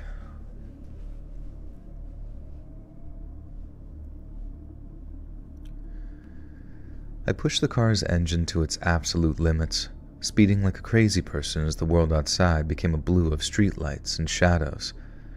And I remember looking over to Tony and seeing how pale he looked and how much pain he seemed to be in. And then the fear of losing him came crashing down on me like a wave.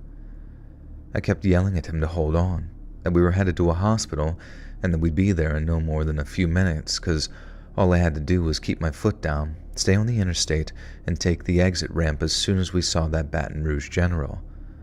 I had no idea how many times Tony had been shot, and I figured that I might have been shot too, but I just couldn't do anything about it because I had to keep my eyes on the road while I was weaving in and out of traffic. And that was probably the worst part about the whole thing for me personally. The thought of how if I passed out at the wheel at those speeds, both of us would probably be dead. I thought I could feel blood in my stomach and legs because it was very warm and wet down there, but like I said, I couldn't look, or it'd be game over for the both of us. I remember nearly crashing into another car as I swerved onto the exit ramp, and then nearly crashing a second time as I skidded into the parking lot of Baton Rouge General. Baton Rouge General is called a hospital. Of the hospital.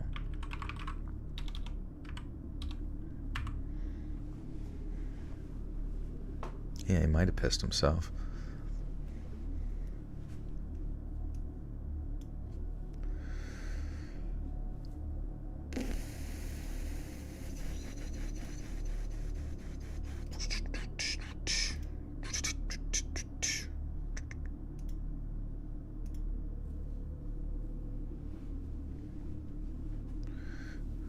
He cramped his shanties. Would you rather be locked in solitary confinement for 1 year or in a mansion with sociopaths and psychopaths? Is there still like a time frame or?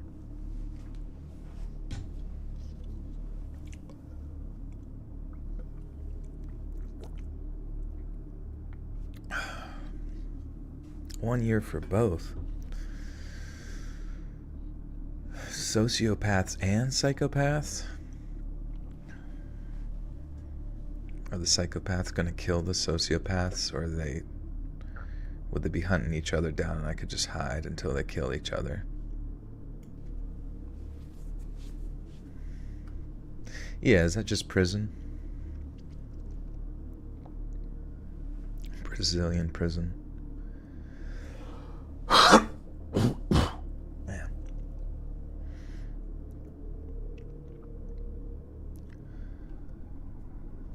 I remember nearly crashing into another car as I swerved onto the exit ramp, and then nearly crashing a second time as I skidded into the... God damn it. Oh my god. I need to make tea after this shit. They're locked in here with me. I remember nearly crashing into another car as I swerved onto the exit ramp, and then nearly crashing a second time as I skidded into the parking lot of the hospital. I stopped almost right outside the doors, jumped out of the driver's side, and then ran around to Tony's side while calling out for help. I opened up his door, kind of hopeful because of how quick we made it, but when I saw Tony's face, I panicked. He was white as a sheet, He was struggling to breathe, and there was blood everywhere, and his eyes looked almost glazed over, like he was just minutes away from death. I kept yelling at him to stay with me, shaking his shoulder while telling him help was on the way. Then the next thing I know, there's a bunch of paramedics rushing over to get Tony out of the car and into the hospital. As they wheeled Tony away on a gurney, I mentioned how I thought I'd been shot. Remember I told you about feeling very warm and wet in my pants? Well, it wasn't blood. It was piss. And while we were getting shot at, I straight up peed my pants and struggled with the shame of that for some time before I just came to terms with it. I had a Marine who served in Afghanistan tell me that some of his squad mates used to always need to pee real bad anytime they got into a shootout. They'd be lying down someplace, like on their stomachs, shooting at the bad guys, and this one Marine would roll onto his side, pull his wiener out, and then just start pissing right there where he laid. And the pisser said that he'd rather show off his 2-inch wonder to...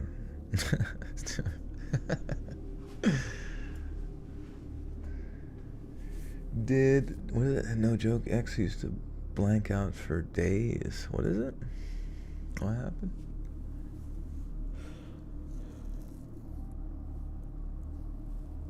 Ugh.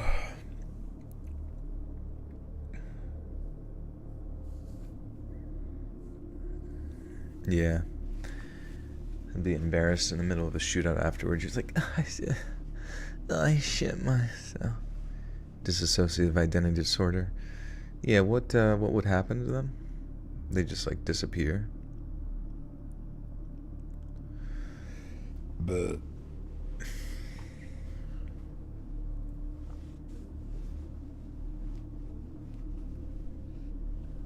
yeah. Three true scary 2-incher stories. You had a meteorite dream?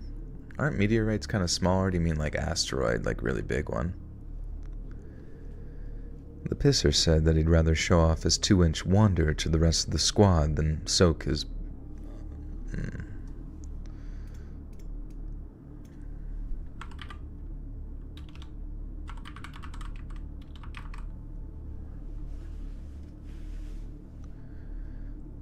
The pisser said he'd rather show off his 2-inch wonder to the rest of the squad than soak his underwear, and the Marine told me how not a single one of them considered him a coward. I met the guy in a group therapy session maybe 6 or 7 months after that night, and when I mentioned the pissing myself thing, he just laughed.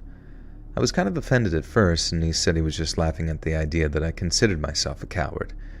He'd heard my story already, and he considered me one of the ballsiest... Man...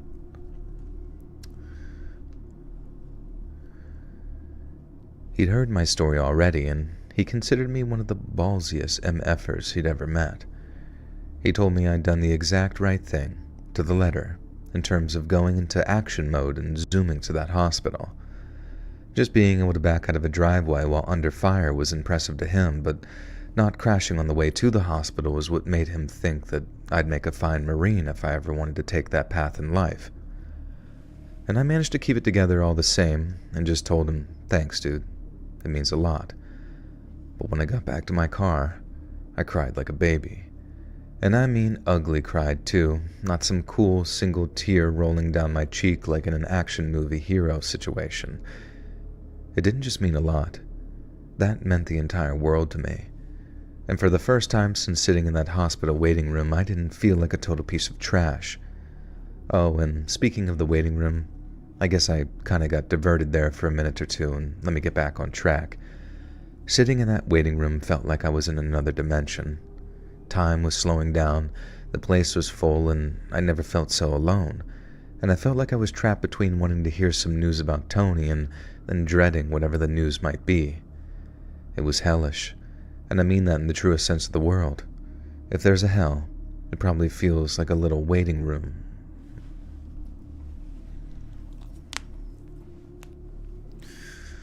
If peeing your pants is cool, consider me Miles Davis.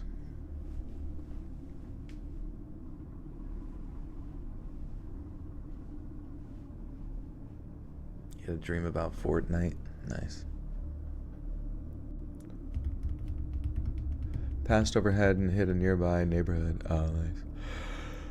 I hit Pete's neighborhood. Oh.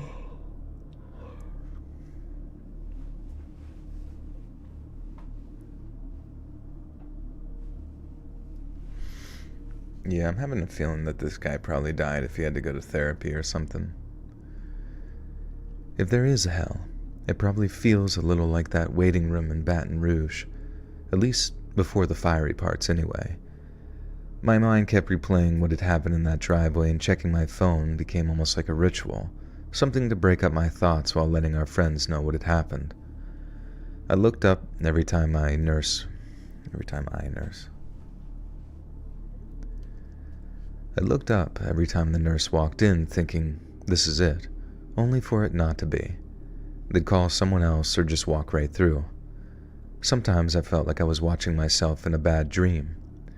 A nightmare where everything smelled like antiseptic and the lights were so bright I felt like they were stinging my eyes. And after what felt like forever, a doctor stepped into the waiting room. Fuck, dude. I don't know why. I've just had like snotty nose all day, but not even from being sick. Just fucking gross.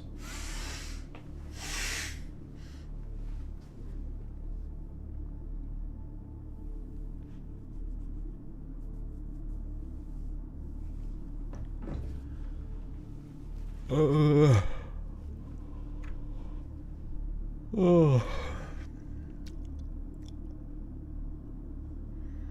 All right.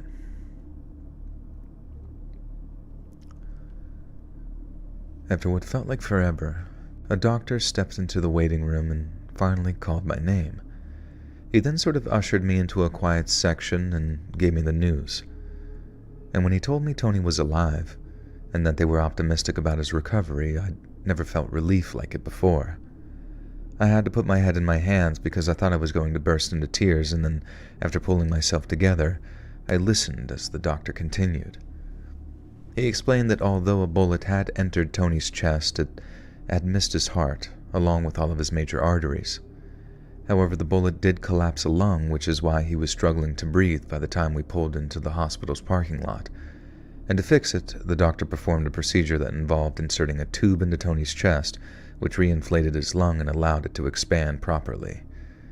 The bullet also broke a rib, but while they would be of... Where's his parents? Is Tony's parent? Did he call Tony's parents? Or are they like married? Like, I don't understand what's going on.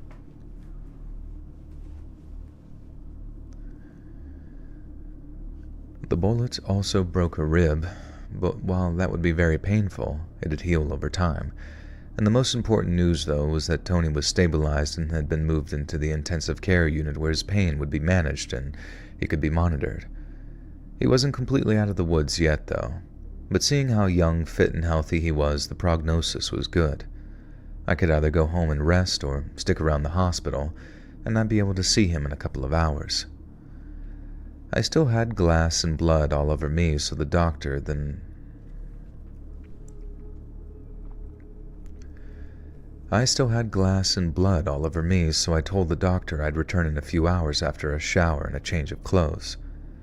And at home, I talked to a bunch of people who'd been at the party, like mine and Tony's mutual friends, and I agreed to pick a few of them up on the way back to the hospital. We had to wait for almost an hour before we were allowed in, but when we were, 2 groups of us went in to see him. 1 group of 2 and 1 group of 3, and I went in with our friend Cherry. Alright. Yeah.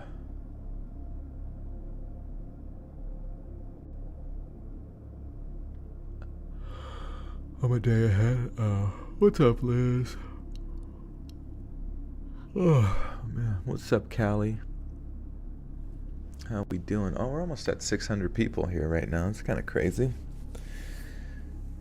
And Cody. See, I'm telling you, the fact that all of you guys came in at the same time, let me ask you, Liz, Callie, Cody, did you guys just get notified right now? I'm out of curiosity, just to see how the notification system works, because it seems almost like YouTube like sends it out in like batches, you know what I mean?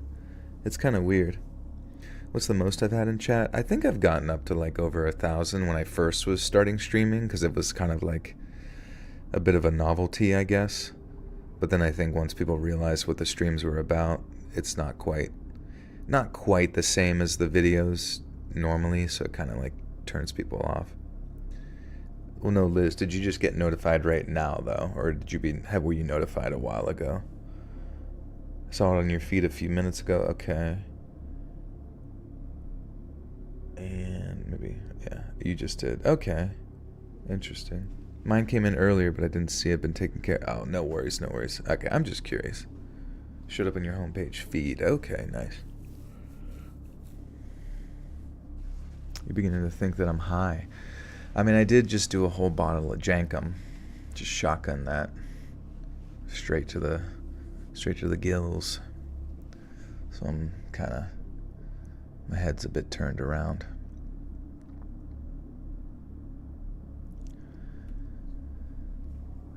I went in with our friend Cherry and walked down the corridor to his ICU room, and it was like the longest, oh my god. It was the longest walk of our lives. I went in with our friend Cherry, and walking down the corridor to his ICU room was like the longest walk of our lives. I remember coming to the door and bracing myself for what I was about to see. I knew he was probably going to be okay, but it was still daunting as hell walking towards that door. And then when I walked into Tony's room, it was a very huge mix of emotions. It was more relieved. My god.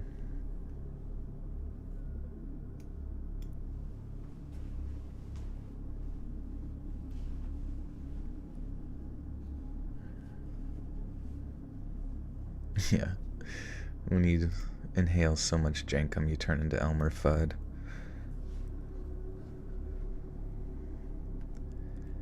I was more relieved than I'd ever been in my whole life to see Tony alive, but he barely looked any better than he did when I first got him to the hospital, and it was really shocking to see him in such a vulnerable position. But the thing that really sticks with me is just how happy Tony was to see him. God fucking damn it. Ugh. This is story 2 of 3. It was really shocking to see him in such a vulnerable position, but the thing that really sticks with me is just how happy Tony was to see us. He was still weak and couldn't move at all, but he had just enough energy after waking up from surgery to talk to us a little before the nurses shoot us out of the room, saying Tony needed to... Dude, I cannot make it through a fucking paragraph.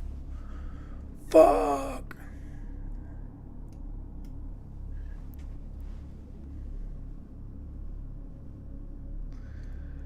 Tony lived. Thank the Lord.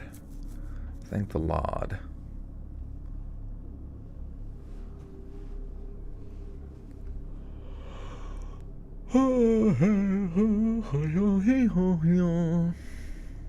Also, what game should we play on the next gaming stream? We need to find a good one. Maybe a little bit linear, maybe a little bit fun.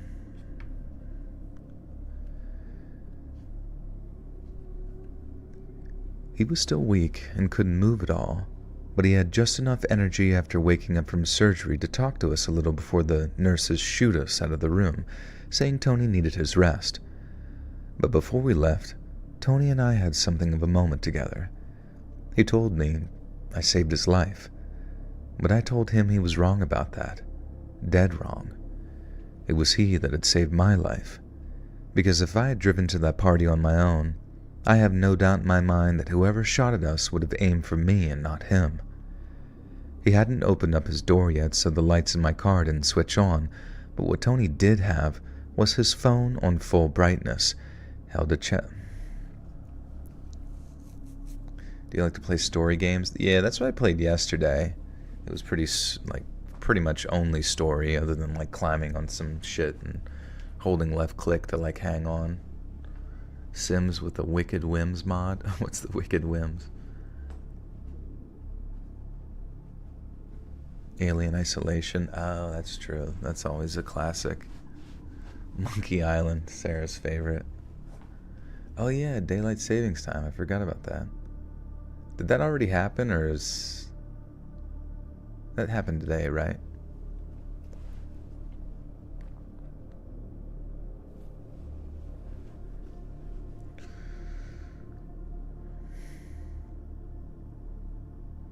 Invites you to Man Shack. I'm probably not going, not because I'm afraid of... Oh yeah, is Man Shack like gang territory or something? I was kind of getting that vibe that someone thought that a gang was rolling up on them.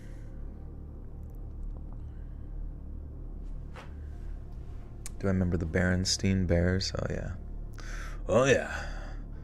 I was around when they were created. Man Shack. Iron Lung. What's Iron Lung?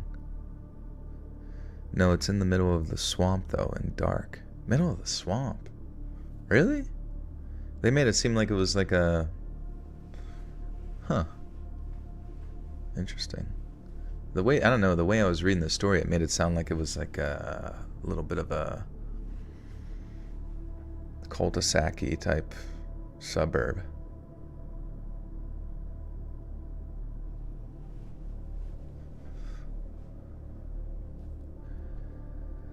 But what Tony did have was his phone on full brightness, held at chest height, which was from the shooter's point of view, probably lit him up like a Christmas tree. God damn it, I don't know why, like, the sudden stops. Whoop, whoop, doop, doop, doop, doop, doop. I cannot fucking keep up with it. But what Tony did have was his phone on full brightness, held at chest height, which from the shooter's point of view probably lit him up like a Christmas tree. The guy was a terrible shot and only landed one direct hit on us, but I have no doubt that he used the light of Tony's phone as sort of a reference point on where to aim.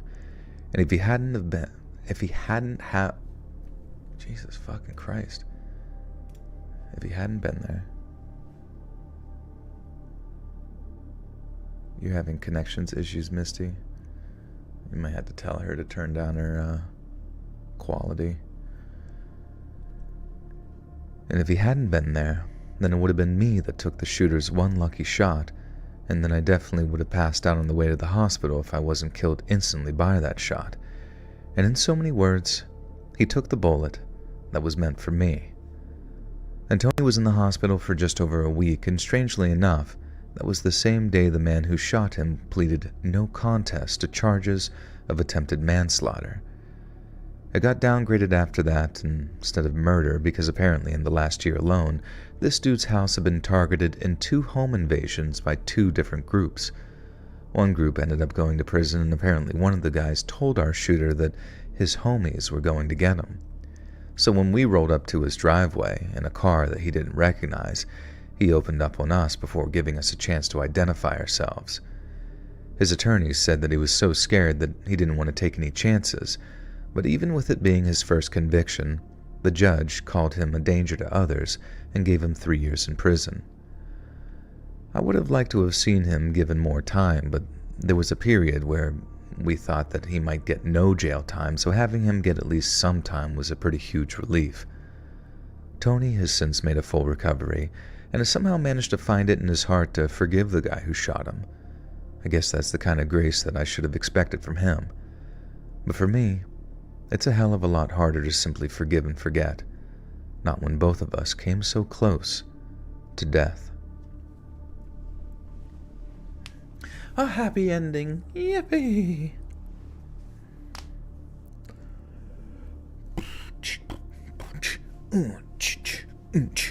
At the end of every video, I should like have all the characters walk out and do a dance.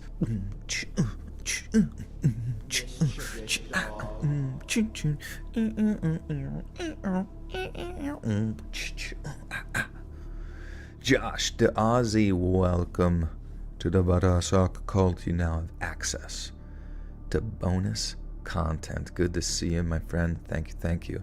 Hey, David Lynch's severed ear. Hello all, long time no see and greetings from Pittsburgh. We're about to have a very busy Monday tomorrow. Interesting. What are you up to? What you getting into?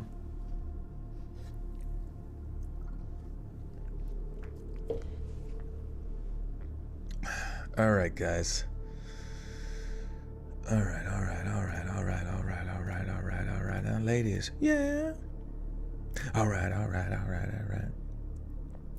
Remember when Curious George had a tail? I thought that was just a long strand of shit hanging from his diaper. All right, guys. So,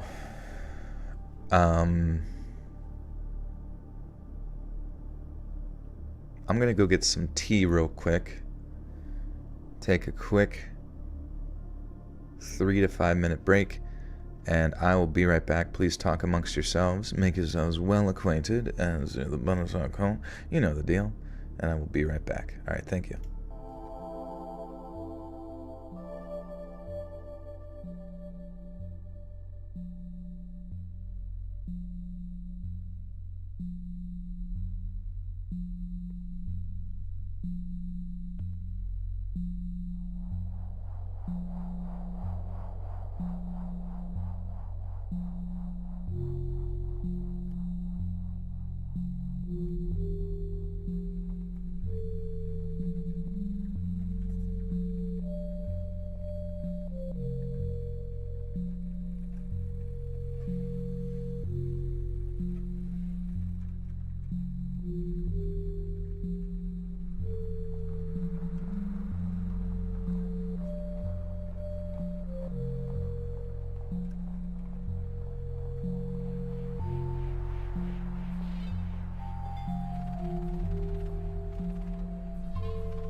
Okay, sorry about that.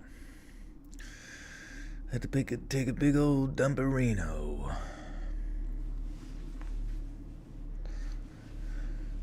Oh my god. Rising dawn. How do you even keep thinking of would you rathers? Does it not get exhausting? I just imagine like your entire room is just engraved with would you rathers everywhere, like somebody trapped in an insane asylum. But I guess it gives us something to think about. Oh, you're talking about my dating life. Thank you. You guys go along on every date. I have a little earpiece in my ear. And you guys give me advice. I'm like, I don't know what to do. Should I grab her? Should I grab her and just scream? Ah! Ah! I'm so scared. I'm so scared. Ah! Why are you scared? I don't know. I'm scared of girls. Ah! Oh, Pinky. I put my. That's what you're yelling as I'm screaming in her face. Pinky! Pinky up! Pinky!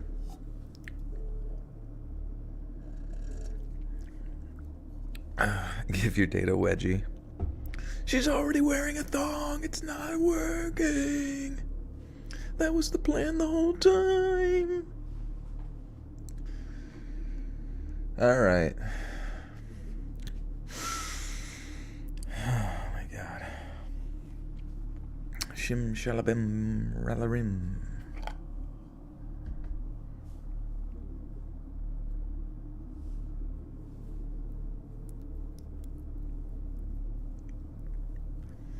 Challenge her to a squirt off.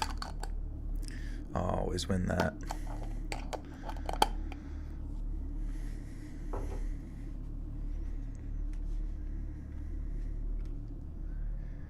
Alright. Last story, but it's a long one. Bro, dating is fucking weird out there nowadays. They're still married or have a boyfriend. They'll talk to me for a while, waiting for their boyfriend to pick them up. I end up just stop talking to him. Yeah, it's not worth fucking with that at all, man. It's actually a pretty fucked up situation. My one buddy, he's with this girl right now. And he lives kind of a distance away, but he kind of, keeps me informed. And she has a husband, right? And I'm like, bro, first off, what the fuck are you guys doing? And like, well, they're like, she says they're pretty much done. Like, shows me the picture. I'm like, bro, you're gonna get fucking shot. Like, you're actually gonna get shot. You look at the guy and you're just like, that guy's someone, it's a shooter right there, man. Like, you're fucking done. I don't know. As long as it's ethical non-monogamy. I don't think this is ethical at all. He is a mistress for sure, yeah. And it's actually scary, you know what I mean? Because it's just like, I don't want my friend to get shot. And she's bringing that fucking cursed energy into the situation. I don't know. It just seems like really, really weird.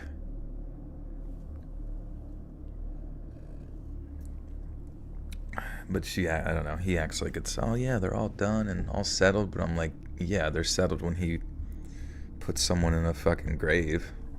Ort. What's up, mercenary? How you doing?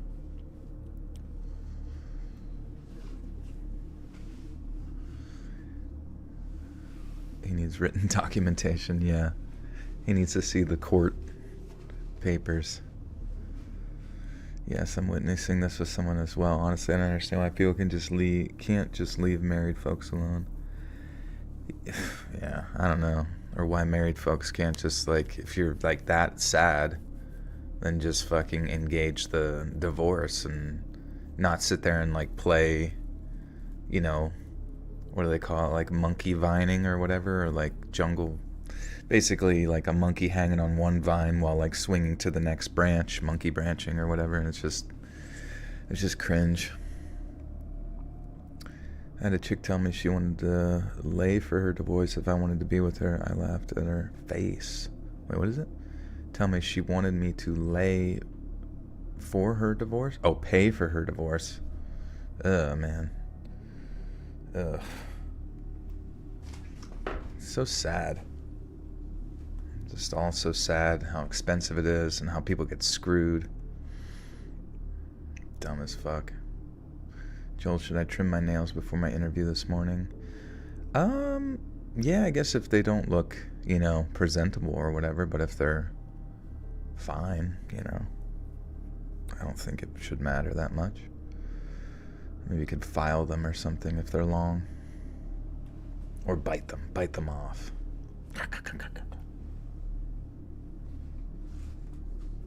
Yeah, you have like Edward Scissorhand nails. Should I trim these? And you like cut the interviewer's throat. Oops.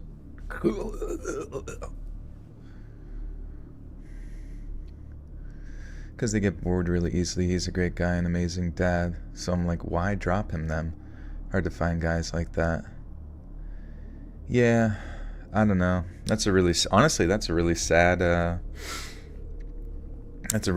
situation, because that seems almost like all too common. Just like what the fuck? Just bored with your life? I mean, if you're bored with your life, like tell them, Tell them how you feel. Don't fucking just like casually. I mean, it just sucks because like them kind of like going and cheating like that casually is just basically indicating that they don't think there's going to be any consequences, for cheating. Whether the person's going to freak out or whether it's going to be an at-fault divorce situation. It's fucked up. Josh to Ozzy. Thank you for the 15 buckaroo. Says, thanks for helping me get through my day today. You're welcome, my friend. Thank you for the support. It's good to see you. Hope you're staying safe down in Aussie land. All too common is people keeping you hanging on in situations where they have a bad date, like a last resort. Yeah, you don't want to be with people that you're not like their first choice. What does Chris Rock say? It's like the reason she always mad is because you ain't a first choice. I feel like that might be a true scenario if they're always just like looking somewhere else all the time.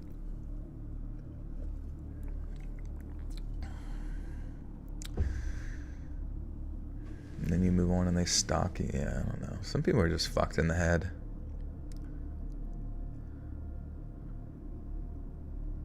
Would I rather be trapped in a burning building or drowning house? Is the house alive and the poor thing is drowning? Why would you do that to it? I've been watching you for 4 years now. Fall asleep every night with the biz. Love them all. Would love to hear more true crime and missing 411. Yeah, definitely working on more 411 here for sure. That always does quite well. So definitely do some research. You met your husband on Tinder. We got engaged on our second date. Well, I guess if it's working out and you knew what you're getting into, I hope it lasts.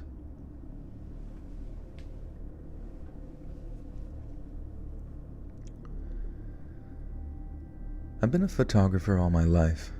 When other kids were asking for video games or football boots for their birthdays, I wanted a disposable camera. When other kids were asking for video games or football boots for their birthdays, I wanted a disposable camera. And the process of... Damn it.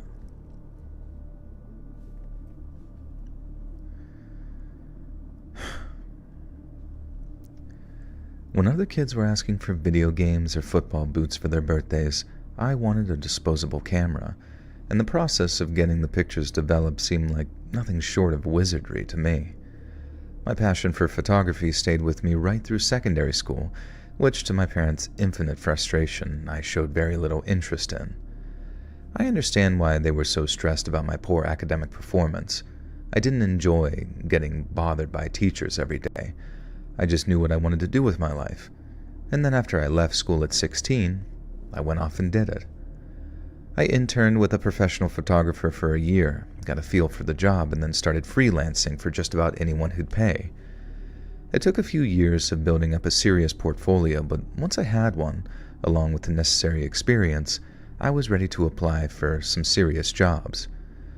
The job market for photography can be interesting, to say the least, and without going into too much very lurid or tedious detail, there wasn't much out there that wasn't excessively seedy or excessively boring. But there was one job that caught my eye, so much so that I positively jumped at the chance to apply for it. Overseas photographer for the Times, one of the most prestigious newspapers in British history. I applied. They had an interview so shaky.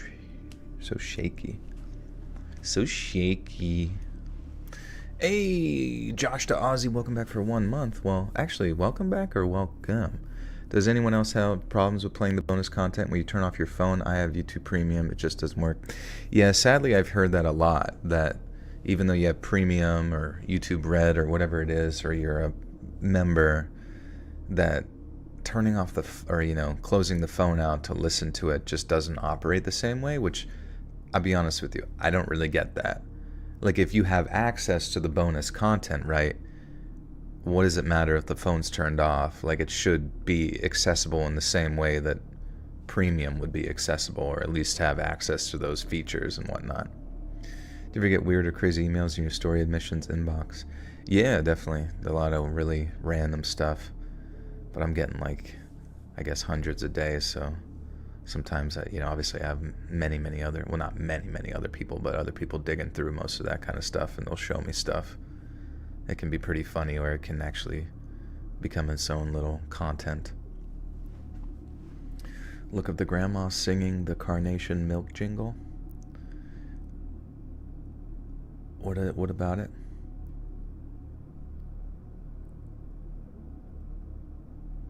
Yeah, Dylan, I didn't hear anything after that really with the follow-up. Just that we should remove the story out of respect for the ongoing investigation, I guess.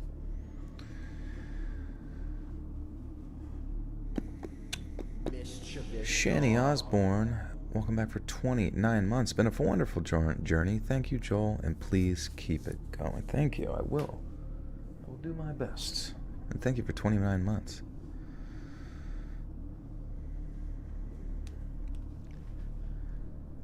I applied, then had an interview so shaky that I was convinced that it had slipped through my fingers.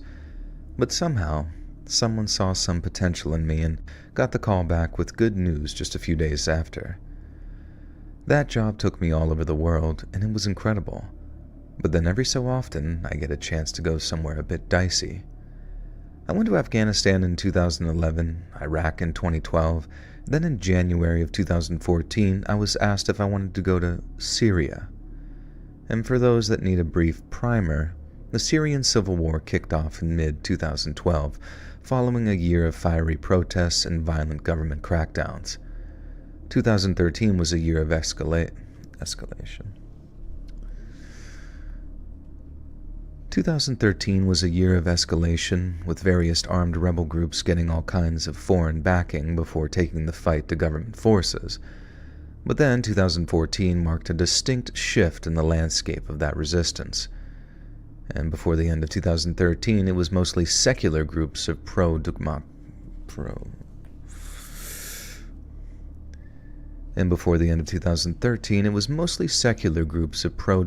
rebels fighting under the banner of the Free Syrian Army.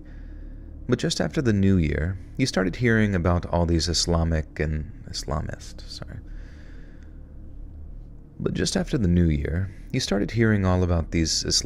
and jihadi groups springing up, some of which were supposedly connected to Al-Qaeda.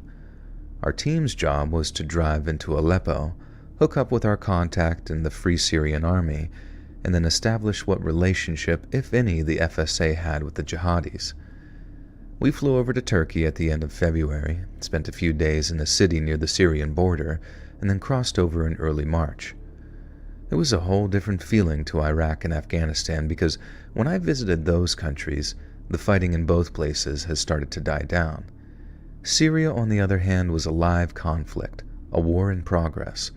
We didn't fly in on a military aircraft or cross the border after having our passports checked. We crossed into Syria without permission and with no safety net, and without any idea of what would happen. Oh, that was the end of this, my bad.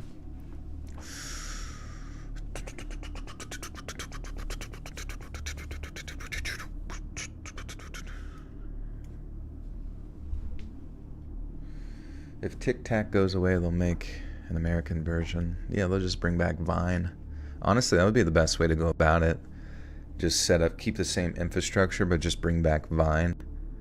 And like everybody will kind of treat it like a nostalgic marketing in a weird way. Aren't they like fighting tooth and nail to keep TikTok like legal in the United States? Yeah, they could call it Revine. Vine Talk. The YouTube says shorts because of them. Yeah, I guess it would be. I guess that is the American version, honestly. Instagram and YouTube Shorts. That's right. Yeah, I guess they don't even need to make a whole new thing. Vine Tua.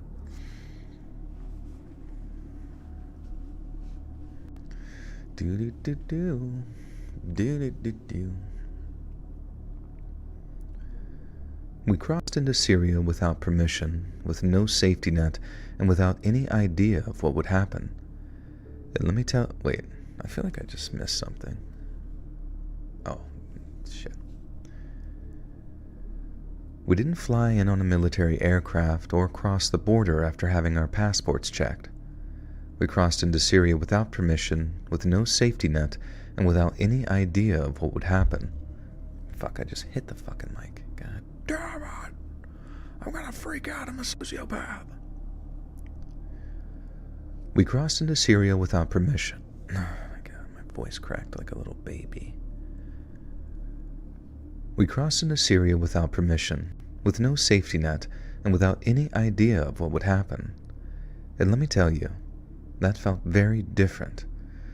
After driving into eastern Aleppo, we hooked up with our rebel contact in a place called Jabal Badro. I guess we'll have to look this shit up. Look it up, baby!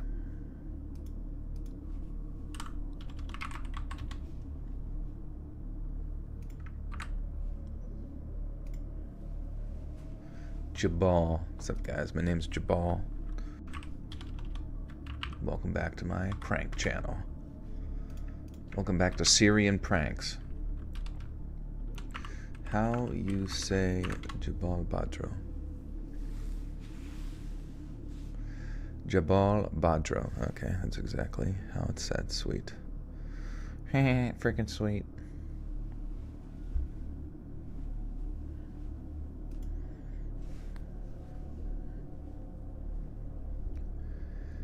After driving into eastern Aleppo, we hooked up with our rebel contact in a place called Jabal Badro.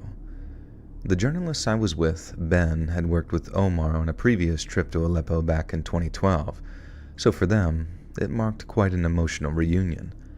Ben had won over Omar and his unit of rebels by bringing them cartons of cigarettes and boxes of basic medicines, and he did the same thing when I was with them in 2014. Apparently handing out... Oh, I can't say that. They put a word for cigarettes that would pretty much get me cancelled immediately if I said that on my channel. I think it's cigs. How do you even say it? Paracetamol? Paracetamol?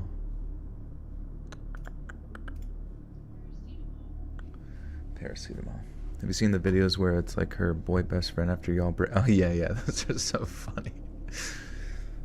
He did what? He apologized? No, don't tell me did you accept it? No! He's such a gaslighter! It's so fucking funny, dude. That guy, I haven't seen that guy in so long. Like, he was... Oh yeah, he was popular for a while because he would like, what would you do if I pulled up next to you and look like this? Like, and then, just kind of like making like a silly faces and stuff. But that idea of like the boy best friend from work thing is just so fucking funny. Because like at the end he's like, because best believe if you need someone to spoil you, you know who to talk to. You know who to call. It's just so fucking bad.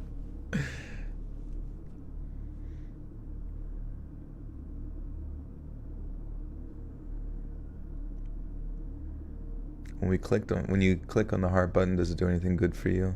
Yeah, I can feel it. It kind of like sets a little bit of a vibration inside my tummy. It feels nice. It's not too bad. How do you say this word? Paracetamol. Okay. It's just Tylenol, right?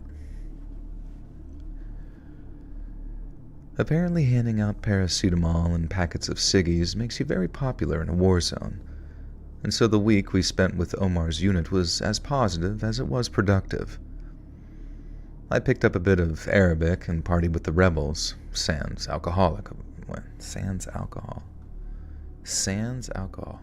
They made sand alcohol? Holy shit. Am I high? Yeah, I just, before I came back from my break, I just took a couple of hits of Fent, just to kind of top off, you know what I mean? Paracetamol. Ciggies? Ciggies? Question mark? Never heard of that before. Do you know what they call cigarettes in the UK? Do you know what they call cigarettes in the UK? You're like being like interrogated by a CIA agent. You know what they call cigarettes in the UK? Do you know what they call them? That's actually what the author wrote, but I didn't want to say a nanny boo-boo word. They call it Siggy Butt Brain. Yeah. They call them Twinkies.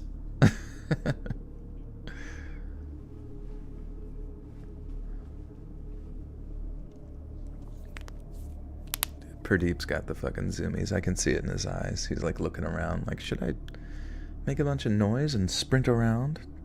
Do it. Did you hear him meow? Anytime I look at him, he's like, oh shit, I gotta get crazy.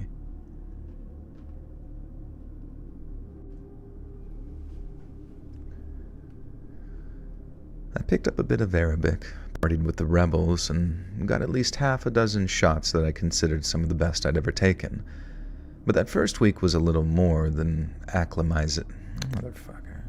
If I could have made it through that word in one shot, I would have been a reading god. Acclimatization. Jesus Christ. Shh. Don't make noises. But that first week was little more than acclimatization, both physically, and Christ was a hot, and mentally, because we planned on spending our second week with another group of rebels who, unlike Omar's group, were much more connected with the jihadi group known as Nusra Front. Fuck, I gotta make sure I say it. Probably Nusra, right? Nusra. Probably.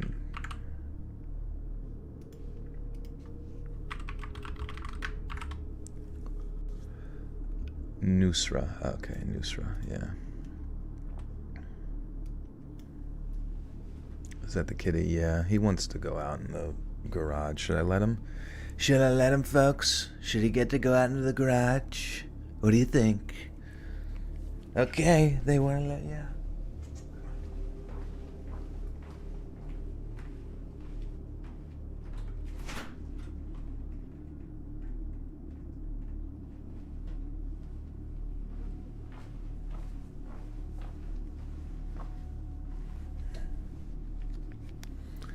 He wants to kitty cat around.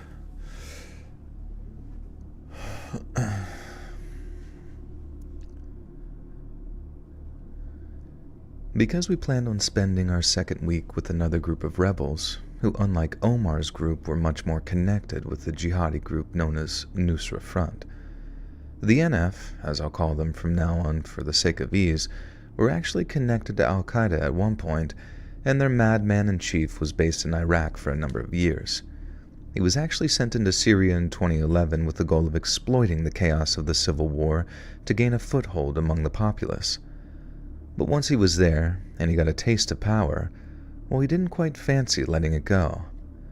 The NF's madman-in-chief was just that, mental, but he wasn't stupid. He knew that snatching journalists and cutting their heads off was a really bad look, and that if they wanted to keep getting their hands on the weapons that the US and EU were feeding to the larger, less scary-looking rebel groups, they better stay on their best behavior. Knowing we weren't going to be actively hunted was probably the only reason we felt even remotely safe traveling anywhere near NF-controlled areas. But even so, we had no desire to connect with the group, its leaders, or its fighters. And the only trouble was, fate had other plans. Finding your way around the city, especially if you don't know it all that well, can be difficult at the best of times. But then, imagine almost everything you use for reference, be it street signs, landmarks, or places of business, are suddenly destroyed. All of a sudden, even people who knew Aleppo were having trouble finding their way around. I'm not just talking a few bullet holes or craters either. Entire streets have been leveled by airstrikes, and aside from all the debris, our drivers said it was the thin layer of dust on everything that really threw them off and made all the winding streets of eastern Aleppo look the same. I'm sure you can see this coming a mile off already, but I'm a photographer, not a writer, so I'll just leave all that structuring to the professionals and just get on with my story. And so on our way to meet up with this other less frightening group of rebels. A rebel yell. My mom made me regular espressos when I was pregnant. I didn't know it was because she drowned it in coffee, but I suspect that's why my son has the energy he does. Yeah, maybe. I know you can have... I don't know. Joel, do you know who our new president of the United States will be, Chuckles or Schizo? Well, either way, Israel gets their way. Cheers, folks. To many, many years of meaningless war, all in the name of destabilizing their enemies. What a joy it has been, funding all of it, inflating our dollar so they can live a little safer. So, on our way to meet up with this other less frightening group of rebels. God, I cannot fucking... Group of rebels. Group of... Phone to someone unraveled some motherfucking drama. 2 people may get a divorce. 1 person could get knocked the fuck out. I don't even know. Couple dynamics so weird. Because it all, like, originates back to just, like, the anxiety that's, like, driven from the human mind because of procreation. The jealousy of procreation, the frustration of not being able to continue doing procreation and maintaining that relationship. It's just all so odd and weird. It just seems so, like, meaningless sometimes to get angry about any of it, yet it's so deeply buried into us that we just assume it's like a natural part of like culture and like whatever the fuck we consider honor. Hey, Mama Nikki, good to see you. That's because you're not a breeder. What, like, are we breeding puppies or something? Breeders be crazy. I mean, I want to have kids, and I know that, and that's the thing, is I know, like, with my monkey brain, I'm going to feel all the same types of jealousies and frustrations and all that kind of stuff, but just seeing how, like, certain people in the population are just so much more prone to it, or they don't really seem to have the ability to, like, look internally and understand where the majority of their, like, anxieties and frustrations and anger and, you know, human emotions stem from. Most of the time, you know, influences upon our hormones. I don't know, it's weird to me. But I guess sometimes you need, the only way that people can open their mind to it, to help, like, kind of center themselves, is they just need to hear someone say it.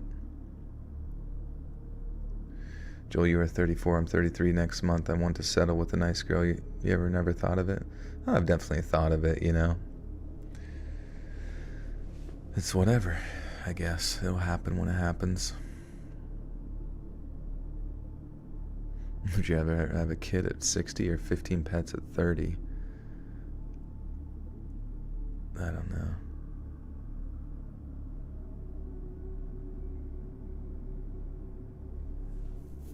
Wanted a boy for 20 plus years. Once I reached 40, I wanted a little girl really bad, like princess and kings, etc. I just fear what influencers out there ruining them.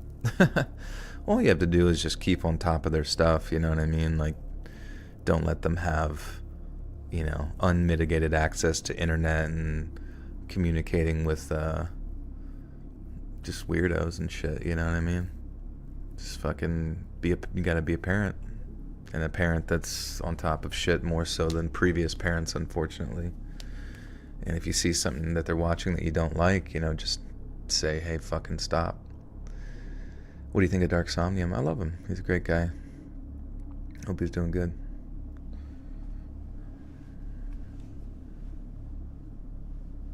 I'm less worried about raising a child than I am having to also raise a grown man. True.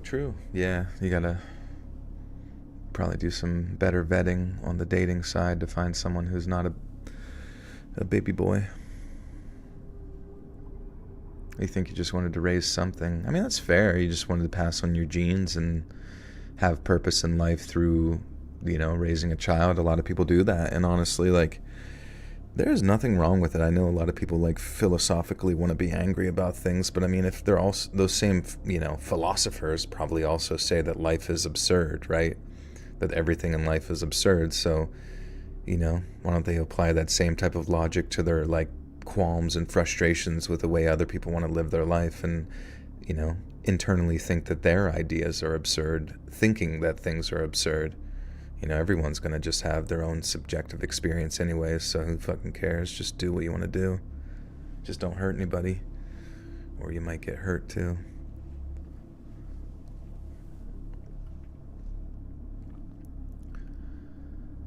So, on our way to meet up with this other, less frightening group of rebels, we took a wrong turn. And we didn't even realize that we'd taken a wrong turn until the people we thought had been sent to meet us suddenly aimed their guns at us and ordered us to kneel. We literally had no idea what was happening or who they were, so initially we thought it was this other group of pro-democracy rebels just being a bit overcautious when it came to their security. They were terrified of spies, you see. Everyone was. But then later, we found out that we hadn't rather...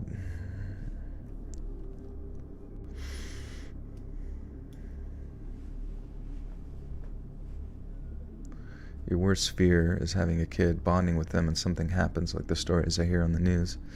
Yeah, I mean, that's every parent's worst fear, you know? And that's just innate in all of us, like... even since, you know, and this is just, you know, it's just built into us, but it's like the folklore of the fucking saber-toothed tiger coming out of the fucking jungle. They lived in the jungle. A lot of people don't know that. And then, you know, taking your kid, you just got, that's what being a parent is protecting them from the world and trying to keep them from turning into a meth addict. Tom Brady from Patriots dodged a bullet by putting all his money under his mom's name. Otherwise, his ex would have taken half his stuff. Examples like those make me careful in dating. Yeah, you definitely have to be careful with that shit because, I don't know. Like, honestly, I feel like in some ways their marriage may have failed because, obviously, like, they never really saw each other over a period of time and also got, like, bored and that kind of thing. But, like, she was also, like, super, super successful as well. So, also Pradeep just ran down here and like sprinted to the shit box, so I don't know what's going on with him. He must have ate something out in the fucking garage. Gave him the shitters. Killed a mouse. A soccer player did the same and he got away with it too. Yeah. Yeah, I guess that makes sense. Put it all under your mom's name. That's actually brilliant. What the fuck? Because if they pass away, it's in their will probably to pass the property and everything down that way anyways. And as long as the credit, it doesn't matter where the mortgage is getting paid from. Huh. That's actually brilliant. That's hiding assets still, is it? I mean, could it be argued in court? I don't know. You mean like not disclosing? I mean, if it's technically not his assets, if I'm entitled to my parents' house after they pass away due to what's in their will, and the house is under their name, how the fuck are you gonna take their property even if you pay the mortgage on it?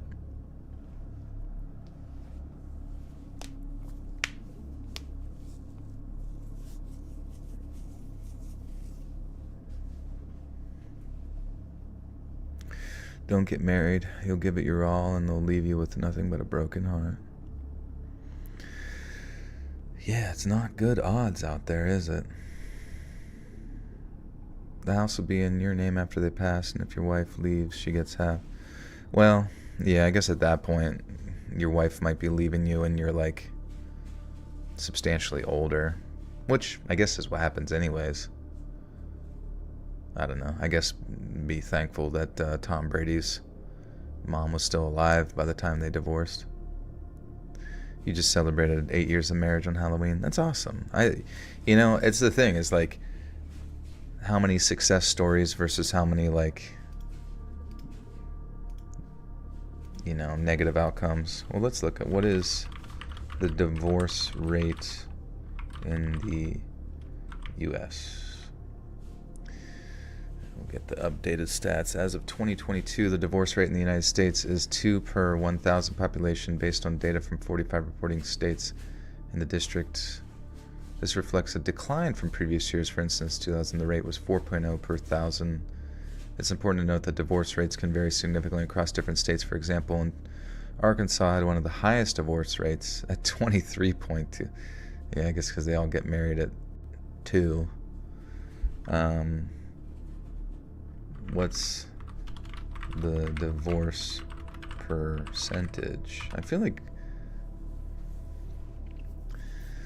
okay. However, estimates suggest that approximately 40 to 50% of marriages in the U.S. may eventually end in divorce. Yeah, it's sad, man.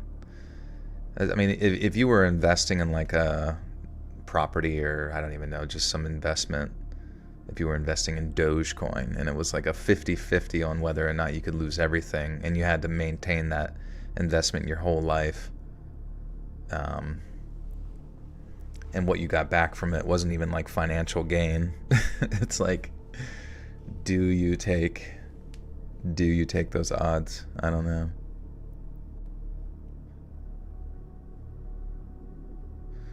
I mean, I think the thing is like the outcomes for divorce might not be as high if there wasn't like such an incentive for like parties to divorce.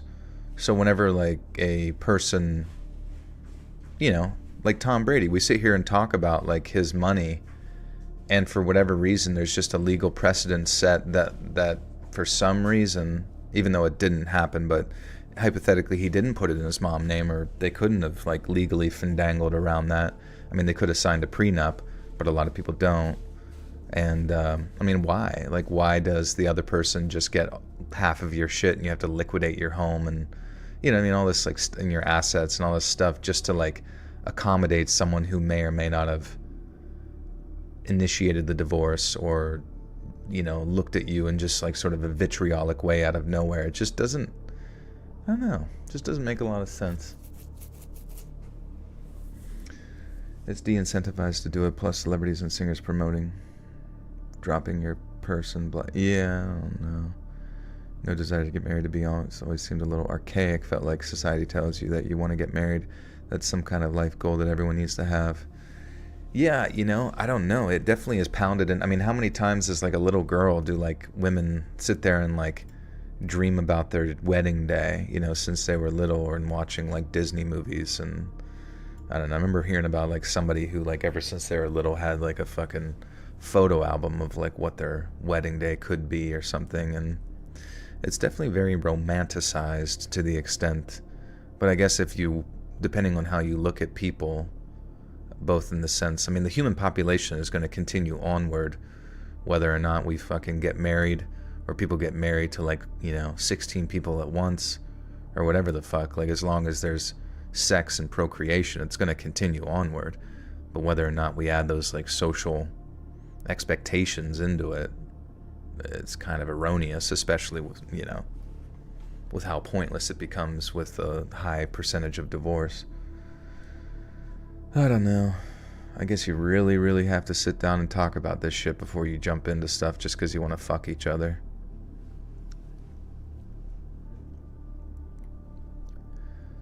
They were all terrified of spies. Everyone was. But then later, we found out that we hadn't rather... What the fuck? But later, we found out that we hadn't been rather rudely welcomed by some paranoid soon-to-be friends. We'd been taken prisoner by a different group. One with strong ties to both NF and another jihadi group that hadn't quite made a name for itself yet. Once it was clear that we'd been taken prisoner, our driver, who had been captured along with us, began immediately trying to negotiate our release. We figured all they wanted was money, and they were promised a ton. But according to the group's leader, a guy called Abu Khaled, Abu!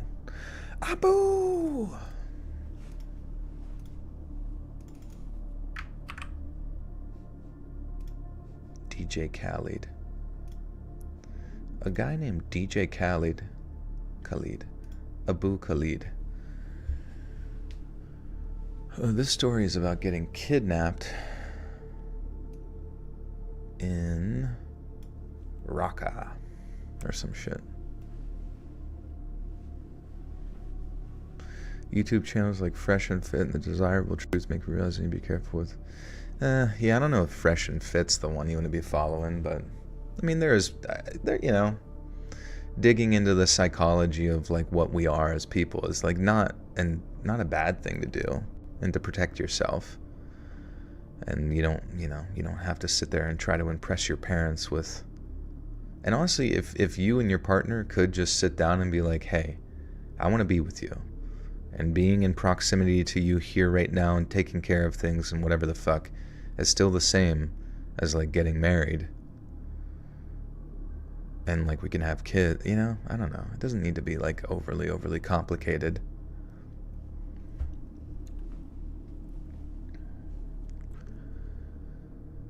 But according to the group's leader, a guy called Abu Khaled, they'd get a shed load more money by selling us to another, much wealthier group of militants who operated out of a place called Raqqa. We asked what would happen to us there, but Abu Khaled said that he neither knew nor cared. All he cared about were the vast stacks of cash the Raqqa group was offering for any British or American prisoners. It was a grim moment, accepting we were probably going to be held hostage for a very long time. Both me and Ben trusted both our governments and our employers to work towards securing our release, as well as that of our driver, Othman. And to us, it was just a matter of time before we were released, because at that stage of the war, it was all about getting backing or funding from outside the country. It made very little sense for any armed group to just kill us. In fact, we thought that we were more in danger of being caught and executed by government loyalists than any group of rebels, jihadists included.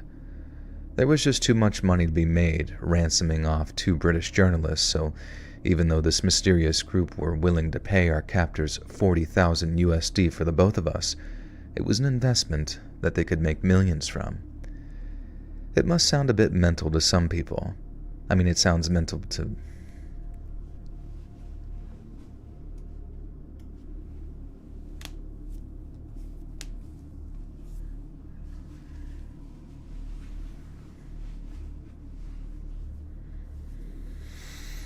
Communication is key. If you can talk about things, even if it's a hard conversation, then it's got a good chance of working out.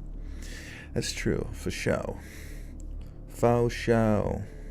And honestly, I mean, it is good to, like, when you look about, like, the idea of marriage, it is, like, a commitment to one another for a life, And even though it does seemingly statistically fall apart, if you can go from it from like a philosophical point perspective of that, where you really are sort of almost like religiously devoting yourself to something like a monk, not like devoting it to yourself to a monk specifically, but like a monk, devoting yourself to that lifestyle of that person, and hoping both parties stay sober and make it work out. I mean, I just feel like as you get older, especially now that I'm in my 30s, I realize just how incredibly easy it is to just be alone. You know what I mean?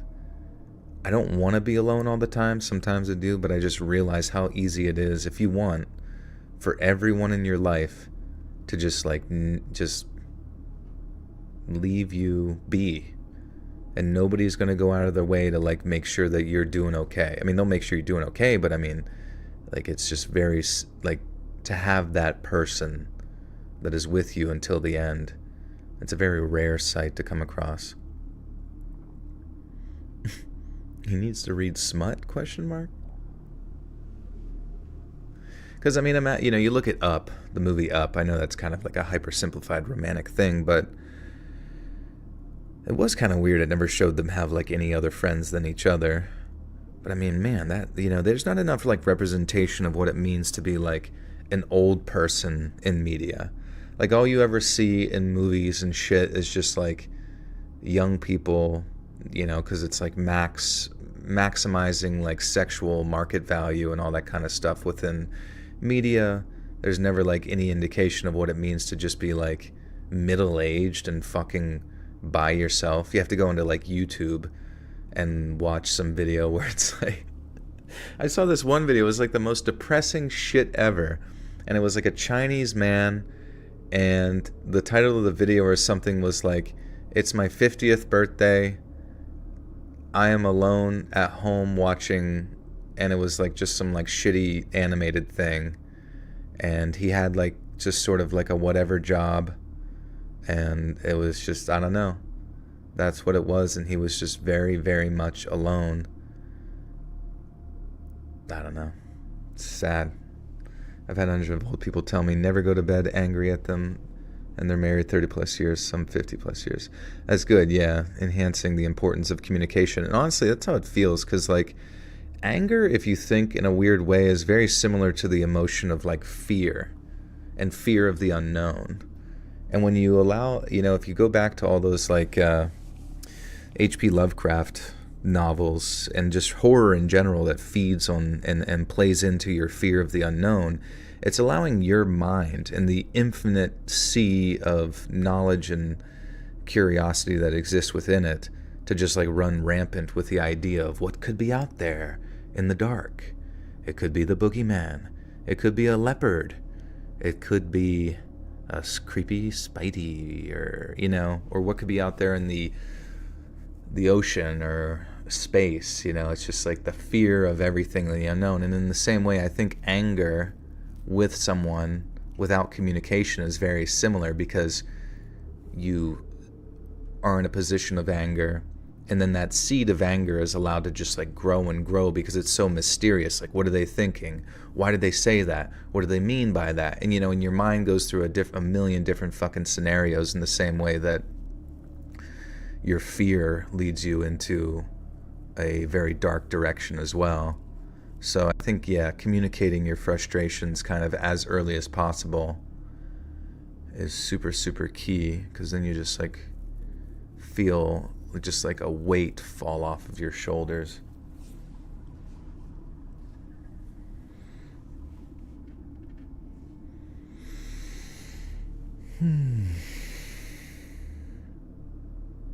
Yeah.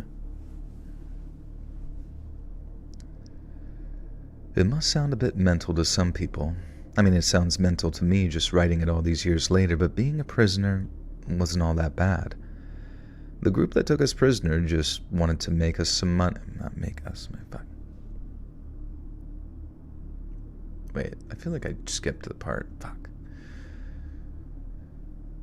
There was just too much money to be made ransoming off 2 British journalists. So even though this mysterious group were willing to pay our captors $40,000 USD, fuck. Ugh. There was just too much money to be made ransoming off 2 British journalists. So even though this mysterious group were willing to pay our captors 40,000 USD for the both of us, it was an investment that could make. It was an investment they could make millions from. It must sound a bit mental to some people. I mean, it sounds mental to me just writing it all these years later, but being a prisoner wasn't all that bad. The group that took us prisoner just wanted to make some money, and they hated the government loyalists far more than they could ever hate us. So after a few days, our guards started to warm up to us a bit. They had to feed us and keep us safe because this other jihadi group said that they wanted us alive and unharmed.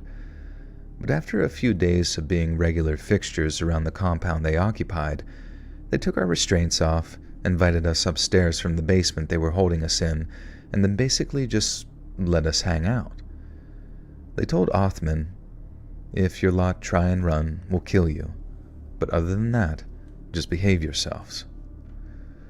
We could roughly converse with the jihadi blokes in our crappy Arabic, but we wanted any...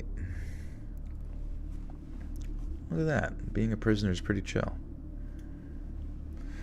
I'm now 40. That's like 10 for me and alone too while watching anime, but I play video games and busy about it. And busy about it? Wait, what are you saying? I'm now 40. That's like 10 for me. 10 for you? Like 10 years old? Or what are you saying? Oh, 10 years till 50. And alone too while watching anime, but play video games and busy about it.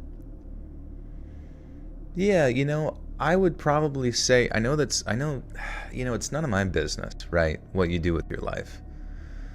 But I think it might be important that you don't end up alone at 50.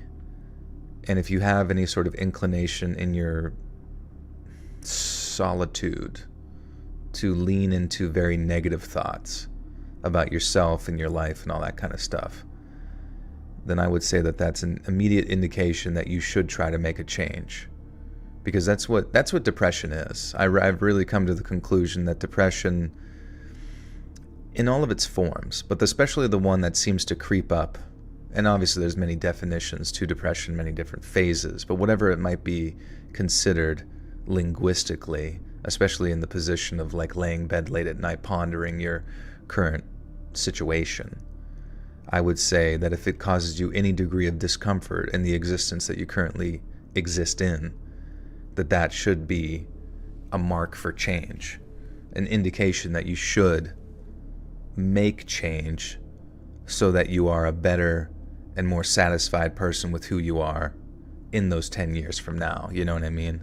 But if you like being alone and playing anime and chilling and just doing your job or whatever it is to make money, and you're happy, then I'm not going to sit there and tell you need to force another human being into your life, because who knows, that could actually cause a lot more turmoil than good.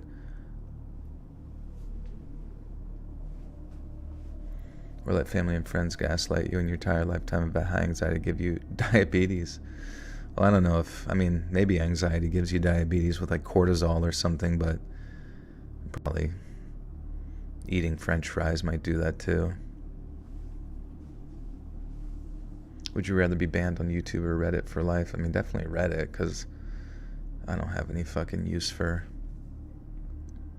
Reddit aside from getting stories and stuff. But you can just make another account.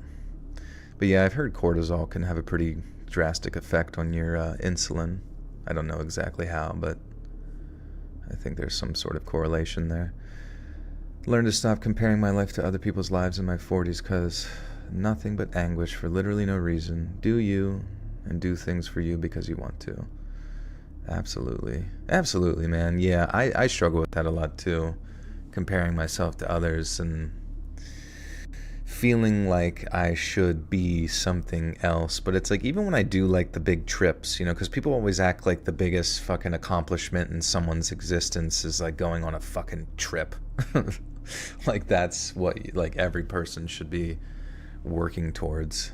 But even when I do that, I'm just like not too stoked about it. And even after it's done, I'm just like, okay, that part of the world operates quite similar to, like, everywhere else, I guess. And who knows, maybe there will be that one trip that I experienced that just, like, completely changes my perspective on reality, but I don't know what that might be.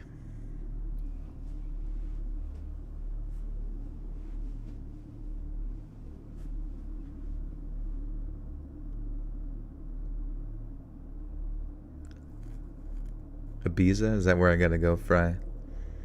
I'm gonna go there and take MDMA with, yeah, I could do Carl Pilkington. I mean, sometimes I would watch Carl Pilkington do his travels and be relatively excited about everything, and I'm like, I get it, Carl, but your takes on stuff are hilarious, so please keep traveling.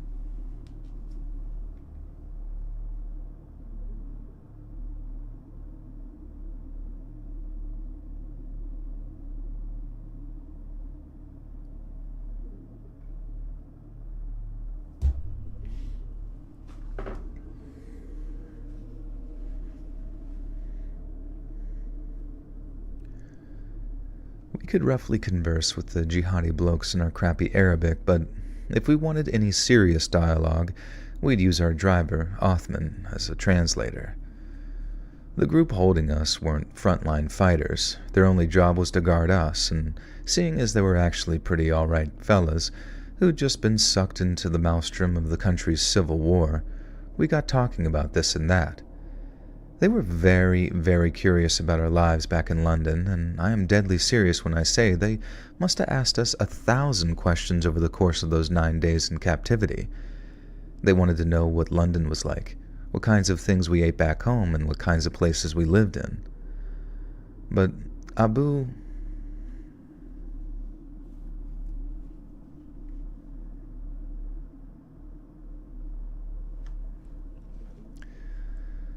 But Abu was clearly the most senior guard among them, seemed particularly interested in what football teams we supported. Ben wasn't into football much, he went to a private school and was more into his rugby. But for me, my passions were photography first, then football second, and I had, still have, a particular love of my local side, Queen's Park Rangers.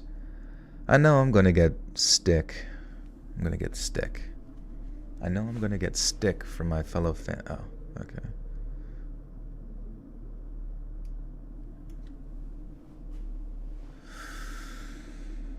You don't want to get trafficked? How come? It's free travel. Free room and board, free travel, see the world. Well, maybe not with a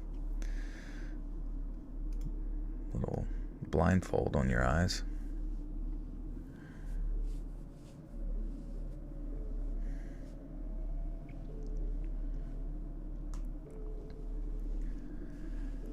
I know I'm going to get stick from my fellow fans for this, but QPR aren't a big team, and assuming Abu only follows the top league, I didn't expect him to know them.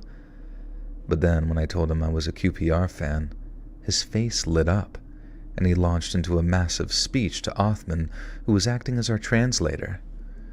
I could recognize the odd word here and there, and he kept saying QPR in his accent over and over, so I knew that he was talking about the football. QPR. QPR. QPR, queer platonic relationship. Yes, that is a football team in the UK called Queer Platonic Relationship, and this guy and the guy in Syria loves that team. If there's anyone that appreciates the queer community, it's the Middle East, 100%.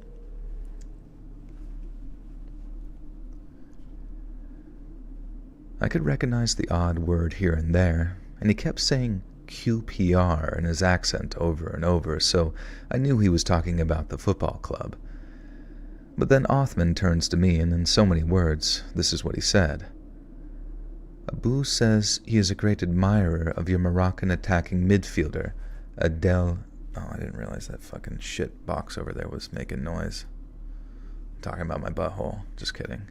Talking about Pradeep's litter box. It's moving and grooving. I also kissed the Minister of Culture's girlfriend as we peed in the streets. That was the bathroom. I can go on and on with weird stories. You should. Tell us more.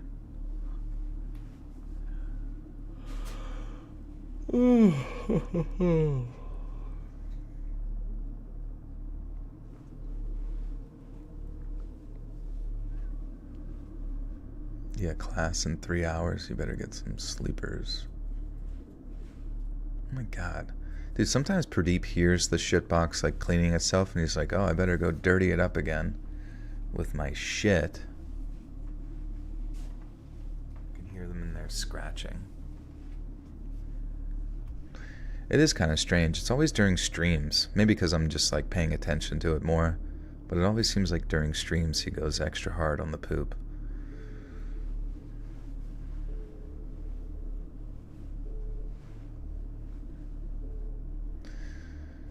Alright. Locked in.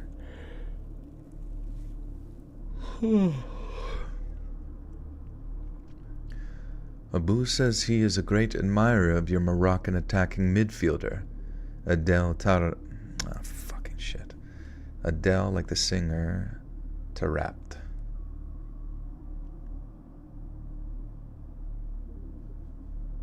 I'll just look it up. Adel Tarapt.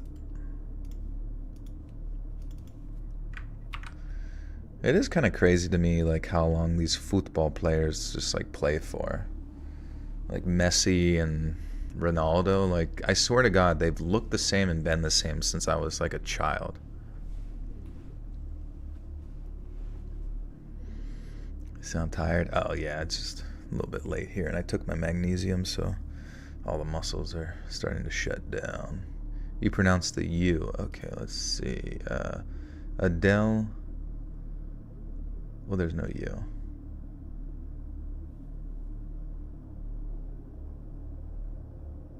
Do I watch any sports? I like football. I like the NFL. I like some college stuff. Dude, college has been nuts lately. I just want to point that out. Like, you cannot. I mean, some teams are pretty locked in like the top 10. I'm not super knowledgeable about it, but I just feel like everything I've been seeing and hearing is just like no top 10 team in the NCAA is secure for their spot, especially even against like unranked teams. You just like really cannot expect it. Oh, you pronounce the U in football. Oh, thank you so much. Went to Oregon, and I'm so hyped we're doing it. Oh, nice, dude. That's cool. Yeah, they are probably, I imagine, going to win it. Because, like, Ohio State looks like shit. And who's number 2? Let's see. Top 10 NCAA football teams. College rankings. We got Oregon 1, Georgia, Ohio State still 3, Miami, Texas, Penn State, Tennessee, Indiana, BYU, Notre Dame. That's crazy. Alabama's 11. The fall of the champions. Boise State, SMU, LSU, Texas A&M, Ole Miss, Iowa State, Army. That's crazy. Army is 18. Clemson, Washington State, Colorado, Kansas State, Pittsburgh, Vanderbilt, and Louisville. You want to watch Talk Tua? Dude, I can't even watch Talk Tua like unironically or like ironically, just for fun. It's like so mind-numbing that I honestly think that that's what they force like the terrorists to listen to who are like in captivity until eventually they give them the answers they want. That's like what they force them to. It's because it's worse than like the dripping water torture you had down in Gitmo. All right. Abu says he's a great admirer of your Moroccan attacking midfielder Adel Tarapt.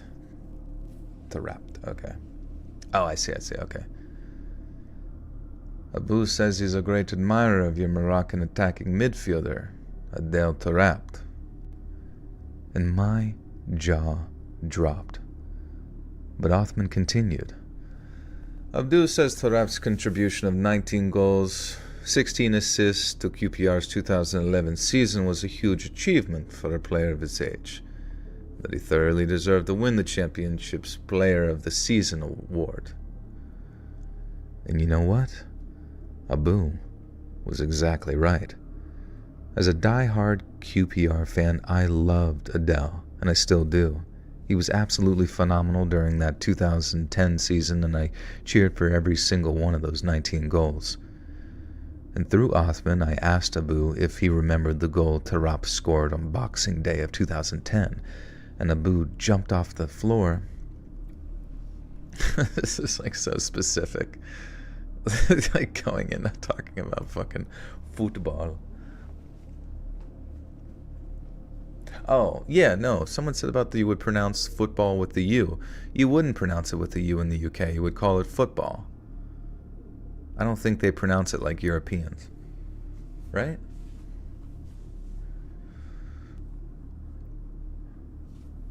So this guy's from the UK. I mean, I know what's his name is from Syria, but he might say it more like football.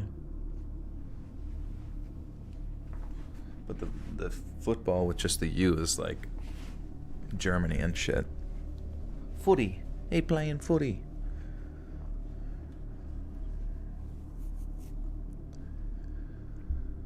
Through Othman, I asked Abu if he remembered the goal Tarap scored on Boxing Day of 2010. Abu jumped up off the floor with this big smile on his face and started mimicking the exact movements of what came to be known as the Christmas cracker. He intimidated Tarap's cheeky back heel to trick one player, then mimed tapping the ball through another player's legs before acting out the absolute rocket of a kick that even the goalkeeper's gloves couldn't put a stop to.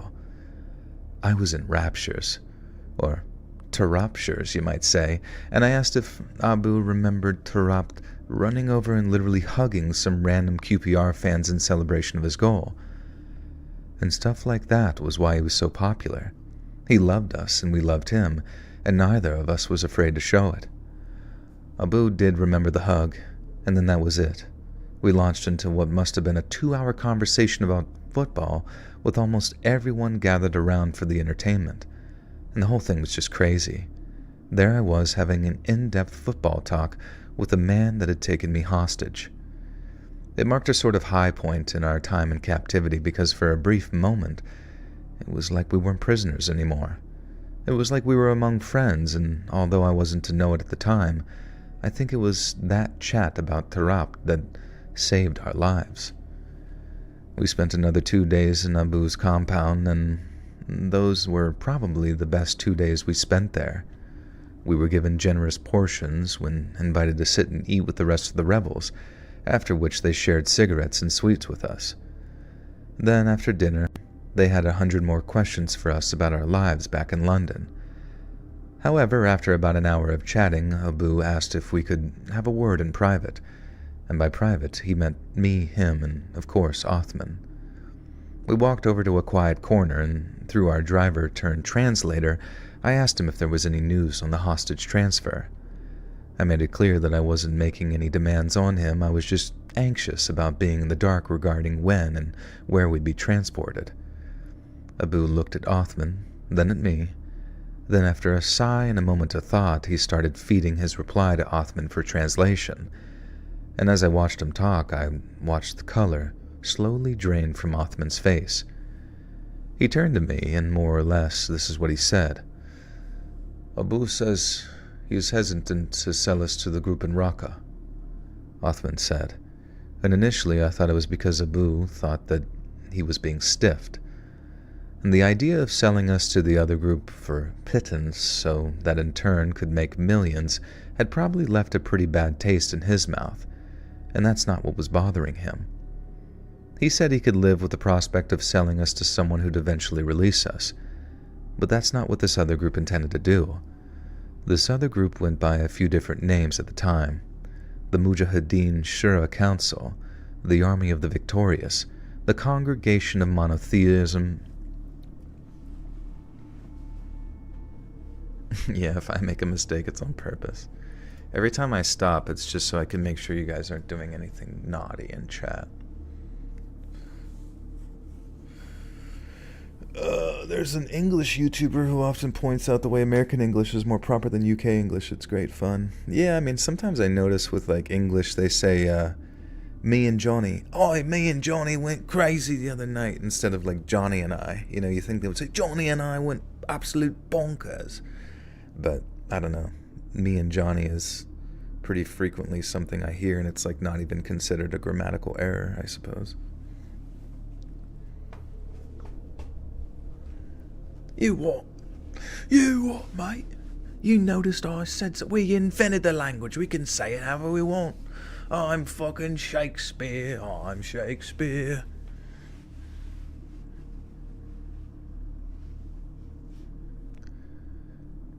The Congregation of Monotheism and Jihad. But the name they'd given in the months that followed... Oh shit, guys. You're about to hear it. This is going to harken back to Obama. Obama. But the name they'd been given in the months that followed is one that'll live in infamy. ISIS. The group that wanted to buy us were just months away from officially renaming themselves the Islamic State. And the reason they wanted us alive is because they wanted to decapitate us, film it, and then turn our executions into sleek propaganda videos that'd end up online. And by the time Othman finished telling me that, Jesus, dude, that is scary. Honestly, that's like one of my bigger fears. Aside from being eaten by a shark or a bear, being beheaded by ISIS for an ISIS video does not sound fun at all.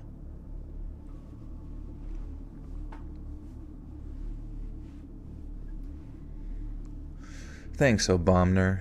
You created ISIS. Just for me. Appreciate you.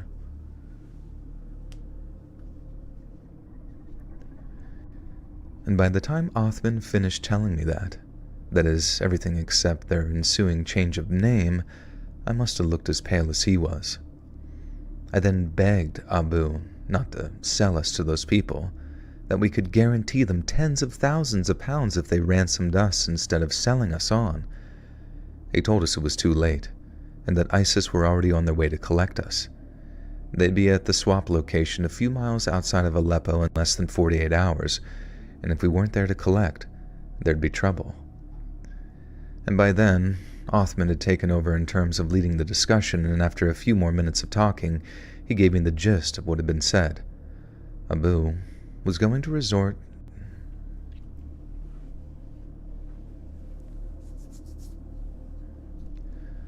Abu was going to escort us back to our contact, Omar, and then tell his bosses and the ISIS guys that we'd managed to escape during an attack by the government soldiers, and he only had two conditions. The first was that we got the hell out of Aleppo immediately. If his bosses got wind of the fact that he just let us go, he was a dead man, so that was non-negotiable. The second thing, however, was that I gave him the little QPR supporters club card that I kept in my wallet, and so he could have something to remember me by.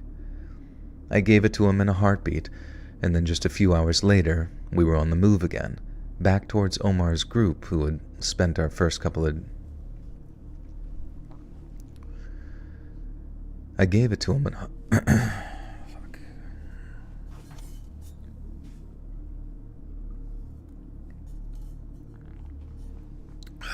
Man. Why'd they be like that?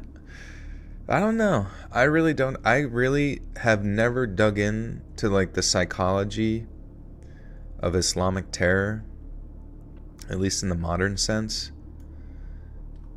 To be honest with you, like where it started, I heard it was like sort of a relatively new phenomenon. You know what? We can ask ChatGPT. I don't know what the fuck I'm talking about. Where did Islamic terror begin? Question mark. Early historical context, political and colonial legacy. Many analysts point to the colonial period in the Middle East, Africa, and Southeast as a crucial factor. European power drew arbitrary borders, disrupted local governance, and often repressed cultural and religious practices. The decline of the Ottoman Empire after World War I and the subsequent division of its territories also fueled resentment and instability. Post-colonial political struggle after gaining independence, many Muslim-majority countries faced challenges such as authoritarian rule, economic hardship, and political corruption. These issues, combined with the desire to reassert Islamic identity, led to the rise of the political movements such as adopted violent tactics. The modern area, mid-20th... I mean, I guess if you're taking out the firearms, I mean, Islamic terror, however you want to define it, could go all the way back before the Ottoman Empire. You know what I mean? Even just any sort of militant action in the name of Islam and killing people. I mean, that could probably go back fucking thousands or over 1,000 years. And then you just change the name or whatever. I don't know. I guess all of it goes back quite far. Mid-20th century movements and 20th century groups like the Muslim Brotherhood, founded in Egypt in 1928, sought to establish governments based on Islamic principles. While initially focused on political activism and education, radical offshoots eventually emerged, adopting violence to achieve their aims. The Soviet-Afghan War, 1979-1989, the conflict in Afghanistan is often cited as a significant turning point. The United States, Saudi Arabia, and Pakistan funded and armed Afghan Mujahideen fighters, some of whom later became the core of global jihadist networks, including Al-Qaeda. The war also attracted foreign fighters, creating a sense of solidarity among radical Islamists. The Iranian Revolution, 1979. I always find that really interesting, dude, because like I know somebody that lived there, and like they just talk about how westernized Iran was before the Shia movements, or what was it? The establishment of the Islamic Republic of Iran inspired Shia movements across the region and demonstrated the potential for Islamic governance, which further motivated Sunni groups to seek power. Through similar means. Yeah. I don't know. Things went really downhill after that shit, which is just crazy to think about. The rise of Al-Qaeda and global jihadism in the 1990s. Al-Qaeda, led by Osama bin Laden, developed a global network and adopted the ideology of attacker in Western countries, particularly in the United States, in response to militant presence in the Middle East and perceived support for authoritarian regimes. Influence of ideological writings. Sayyid Qutb, militant ideology. Sayyid Qutb, or whatever, an Egyptian thinker, is considered one of the key figures in developing modern extremist Islamic thought. His writings in the 1950s and 60s laid the foundation for the belief in a global jihad against perceived enemies of Islam. Okay, that's kind of what I was getting at more so. It's just like, I don't know, was there specific like writings or interpretations, or has it always just been that way? And maybe it always has been. Maybe it's just ongoing zealotry that just never fucking stops and has been just passed down generation and generation and generation and generation of chaos nonstop. And there just really is no clear origin. But I suppose that's just humanity in a nutshell.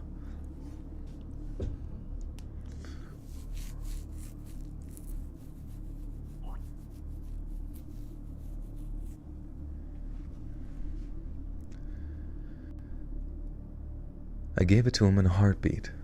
Then just a few hours later, we were on the move again, back towards Omar's group, who we'd spent our first couple of days with. 48 hours later, around the same time we should have been handed over to our ISIS executioners, we were waiting in Hatay. That is crazy.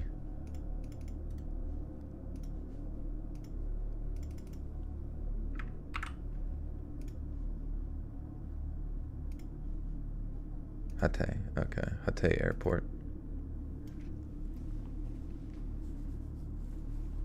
Hey Dana, what's up? Iran was very cosmopolitan in the 70s. I did see some of those magazines. It looked pretty cool. Looked like your typical sort of like retro futurism, you know? Freaking ski resorts and just all that vibe.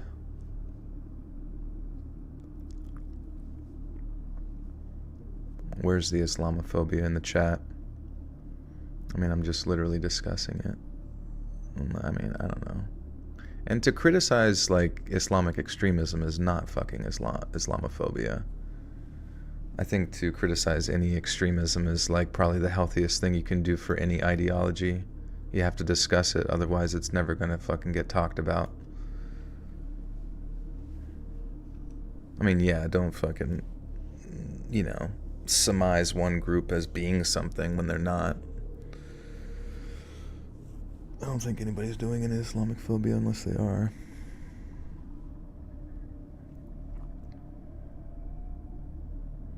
What do you recommend for magnesium supplement? I use this one from Amazon.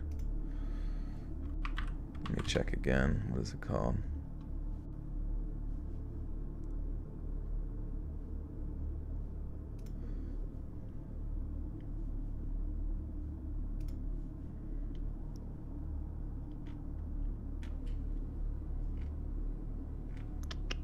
Sorry, find it real quick. Find it past all the page, like hundreds and hundreds of pages of lube.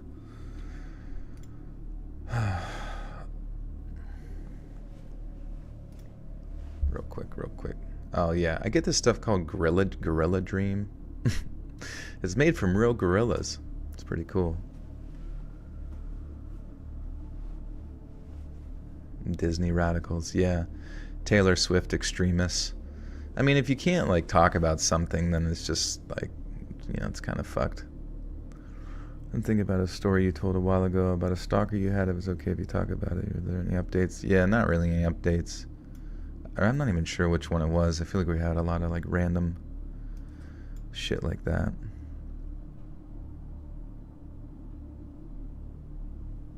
Get this stuff called Zombie Clone. Oh yeah, but yeah, it's called Gorilla Dream. It's a sleep supplement. You can read it. There's a lot of different like magnesium supplements or various like concoctions.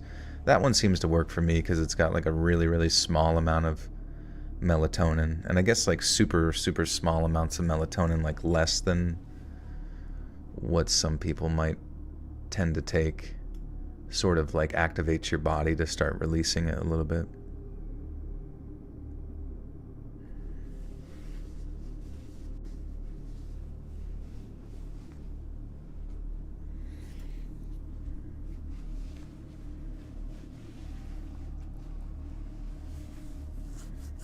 I know. Well, it is interesting because, like, honestly, it's only within this channel that I've been able to learn about the IRA, like the Irish. What is it?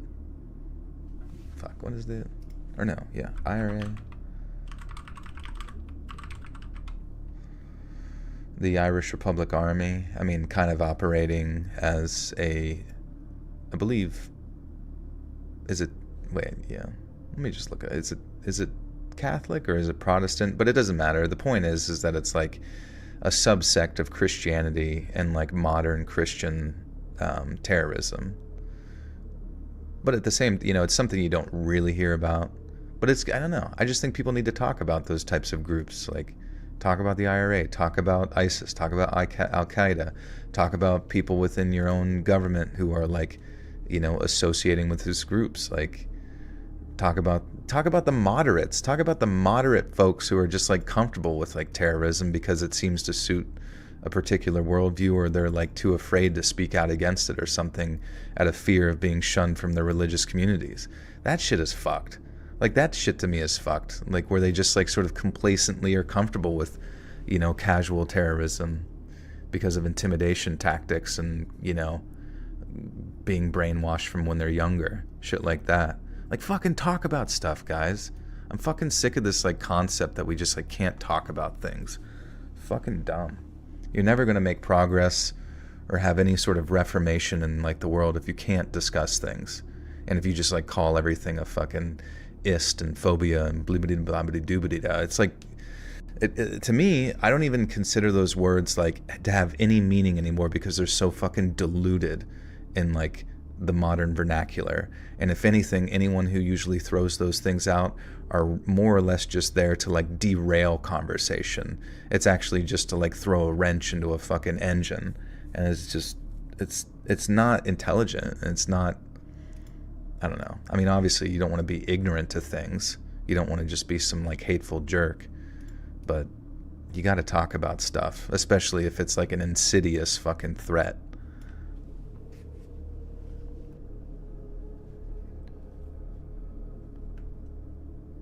"48 hours later, around the same time we should have been handed over to our ISIS executioners, we were waiting in Hatay airport for our Istanbul transfer, and then after that, we were headed home. Ben ended up writing the story he'd been asked to write, and he used plenty of my pictures too. But he made no mention of the kidnapping in his story, and the pictures I took of us and our hostages... Wait. OnlyFans link. You are thirsty, my dog. My doggy.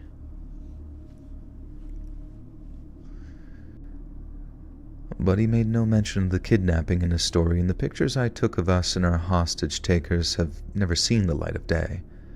I wanted Ben to be able to thank Abu in his story, but we knew that wouldn't be possible without putting his safety at risk. Following a prolonged and intense battle, the Syrian army retook full control of Aleppo in December 2016. Syrian state media then announced that they had fully secured the city after an evacuation deal for the remaining rebel fighters and civilians was reached, meaning there was a slim chance that Abu managed to get out alive. I know he technically wasn't on the right side of that conflict, as they say, but if you knew it, I don't think you could call any group from that conflict the good guys and not choke on those words. I don't know what else he did during the war, but Abu saved our lives, and for that, I'll be forever grateful. I sometimes wonder if he's still alive, and if he ever made it out of Syria. And so if you just so happen to come across this, Abu, and you're anywhere near... Oh, I thought it was like he was a...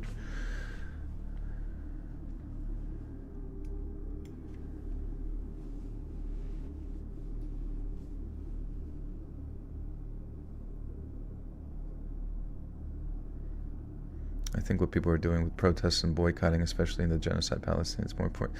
Right, I mean, talk about anything. Like, literally talk about anything. Even if, like, there's people in here that might, like, vehemently disagree with what, you know, like, it is weird. Like, this sentiment that this person made in the story is a great point of, like, choosing who the good guys are in a conflict. You know, it's war has fucking always been disgusting. And it sucks on both sides, and there's never like a clear indicator, especially as a war continues on for what could be construed as like a millennia, you know what I mean? Like, it's how do you find or indicate the exact moral do-gooders in those situations? Unfortunately, it's individuals like us on the civilian side who suffer the consequences, and, you know, talk about it. You can talk about it. Just talk about anything you want to talk about. Honestly, it's more offensive to me when people say don't talk about something, or you shouldn't say something. Like, that to me is weird. You're like, because without words, you end up with war. As soon as words are gone, you end up with violent action. And I think that's the worst outcome, probably, obviously. And yes, war is very fairly convoluted. The Hatfields versus the McCoys generational conflict lost its origin and meaning. True, I totally agree. It's, I mean, you can go back throughout the history and find issues with both sides. Question the origins, question the purpose, question all of it. You know, say the things you want to say, though. I mean, what else is there to do other than say words?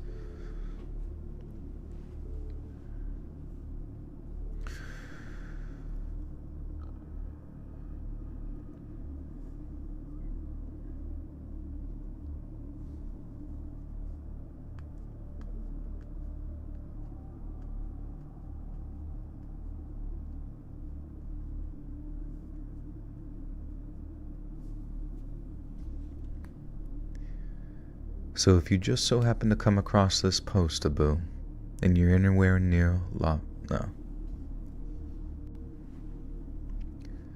So if you just so happen to hear this, Abu, and you're anywhere near Loftus Road, then reach out so we can go to a game together and talk about the football in peace instead of war. Oh, fuck.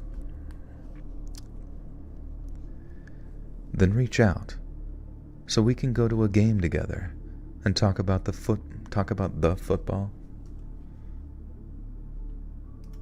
We could talk about football. Talk about footy.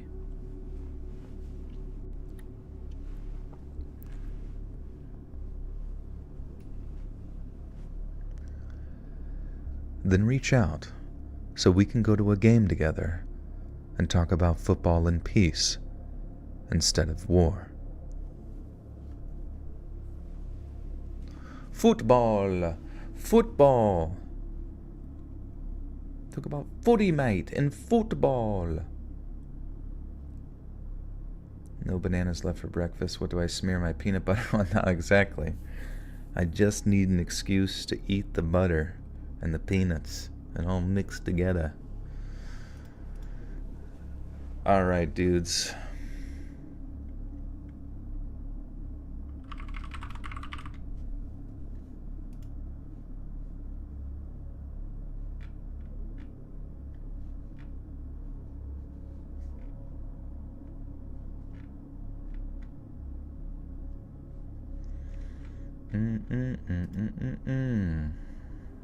Now you guys gotta think of something funny for me to say at the end as I record this outro.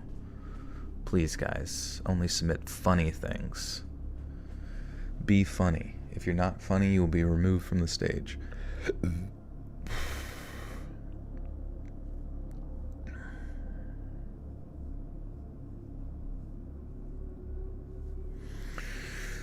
If a country invaded the U.S. and citizens band together, would you call the band of people militia or a terrorist group? Right, yeah. I mean, that's the thing about wars that, you know, everything's linguistics. Everything is just how you kind of frame things. There's a great George Carlin bit about that, like terrorists versus freedom fighters versus whatever, you know, and at the end of the day, us sitting here and arguing, it really does seem like for the most part, that it's relatively meaningless what the citizenry even like really thinks about stuff, because most of the time we can't even really talk about things, and if we do talk about things, it gets divided, and we can't ever like make any sort of like progression in the way that we do effectively discuss concepts and I guess in this situation geopolitical situations. But I don't know, it just seems like there's always like some party out there that would rather just completely derail the conversation and have the majority of the populace just arguing with one another. But clearly these types of situations required some pretty deep, nuanced approaches, understanding the full context throughout all of it. But at the end of the day, we're not the ones making the military decisions. So what the fuck are we gonna even, you know, is there really even any point in arguing sometimes? Yelling at someone? What's the point? Do you really want to like lose a potential friend just because they don't say the same words as you?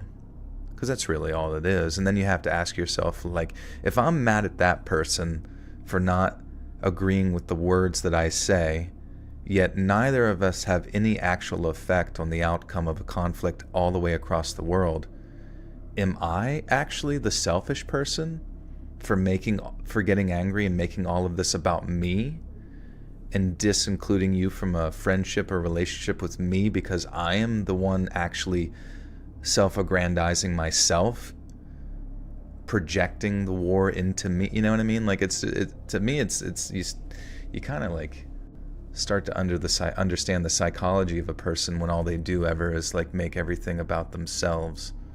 It's weird.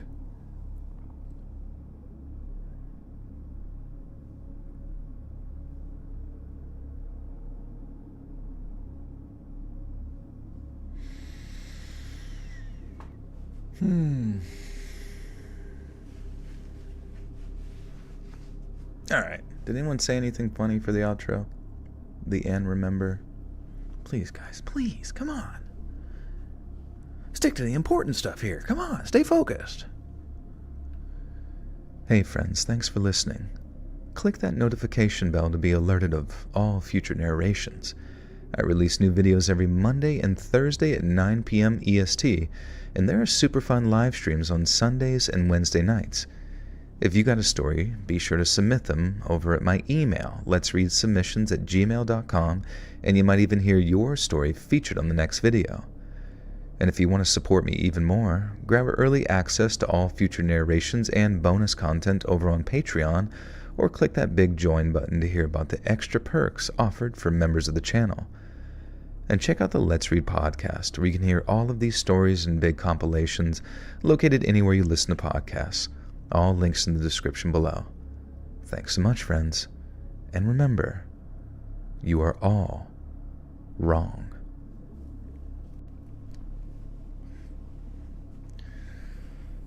All right. Check the toilet before you brush. Bandcamp has free music featuring Snow. Oh, Snow, yeah. Can we listen to your music right now before we end the stream? End on a happy note? On a creative note? I want to praise your abilities, please. I would like to hear it. Hey, Dank username, good to see you, man. Thanks for hanging out.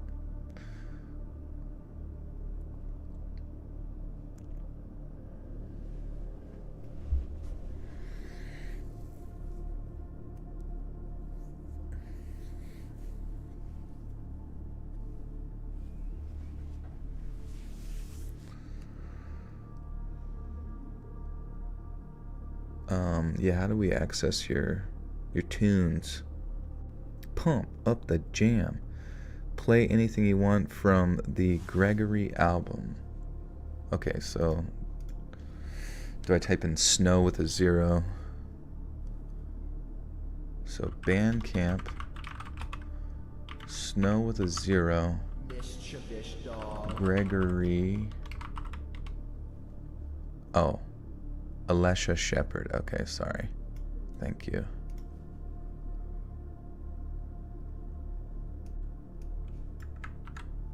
Alessia. Is it Alessia or Alicia?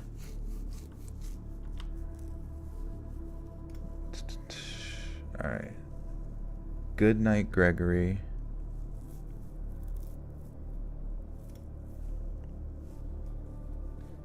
Alright.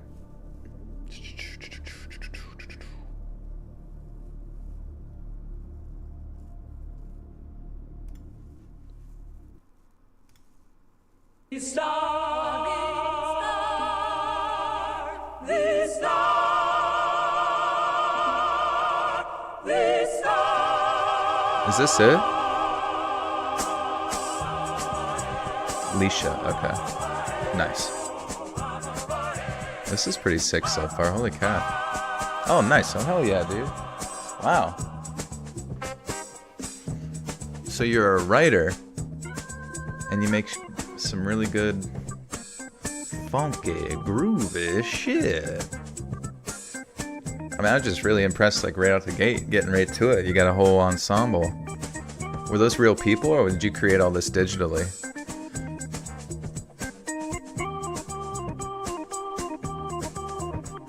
See, guys, music will save the world.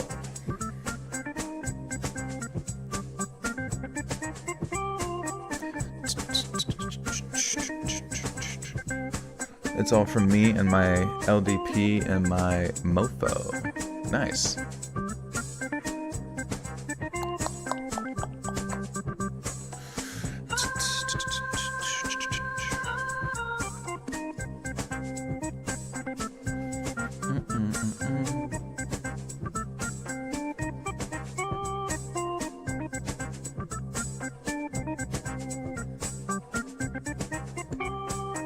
This is a funky jam. This is like a montage of me like spray painting my advertisements all over town. Oh, hell yeah. You got a Roland LX88. Is that like a Razor scooter? Oh shit. Vanessa Shep, welcome to the Buttersock Cult. You now have access to groovy content.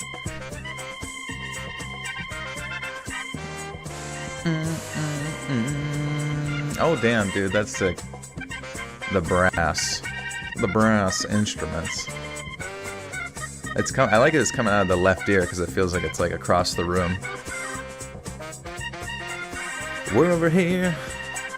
And we're over here.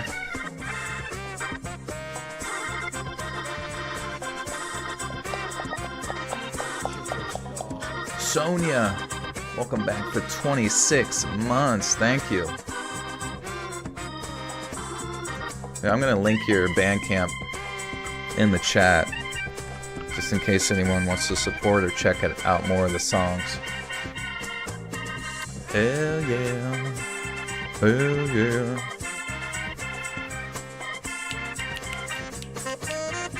Oh my god, yes. The solo. Here it is. Let 'em go, baby. Dude. Oh man, I need to learn how to do music. Jamming with people has probably got to be the fucking best feeling ever. Like if ever there was like a time where you feel like everything in your life is perfect, it's got to be like jamming with other people. Hey Wendy, thank you. Love you too.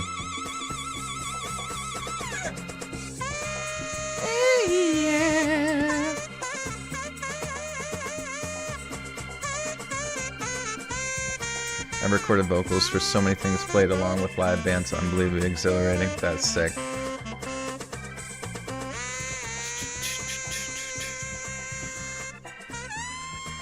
That's awesome.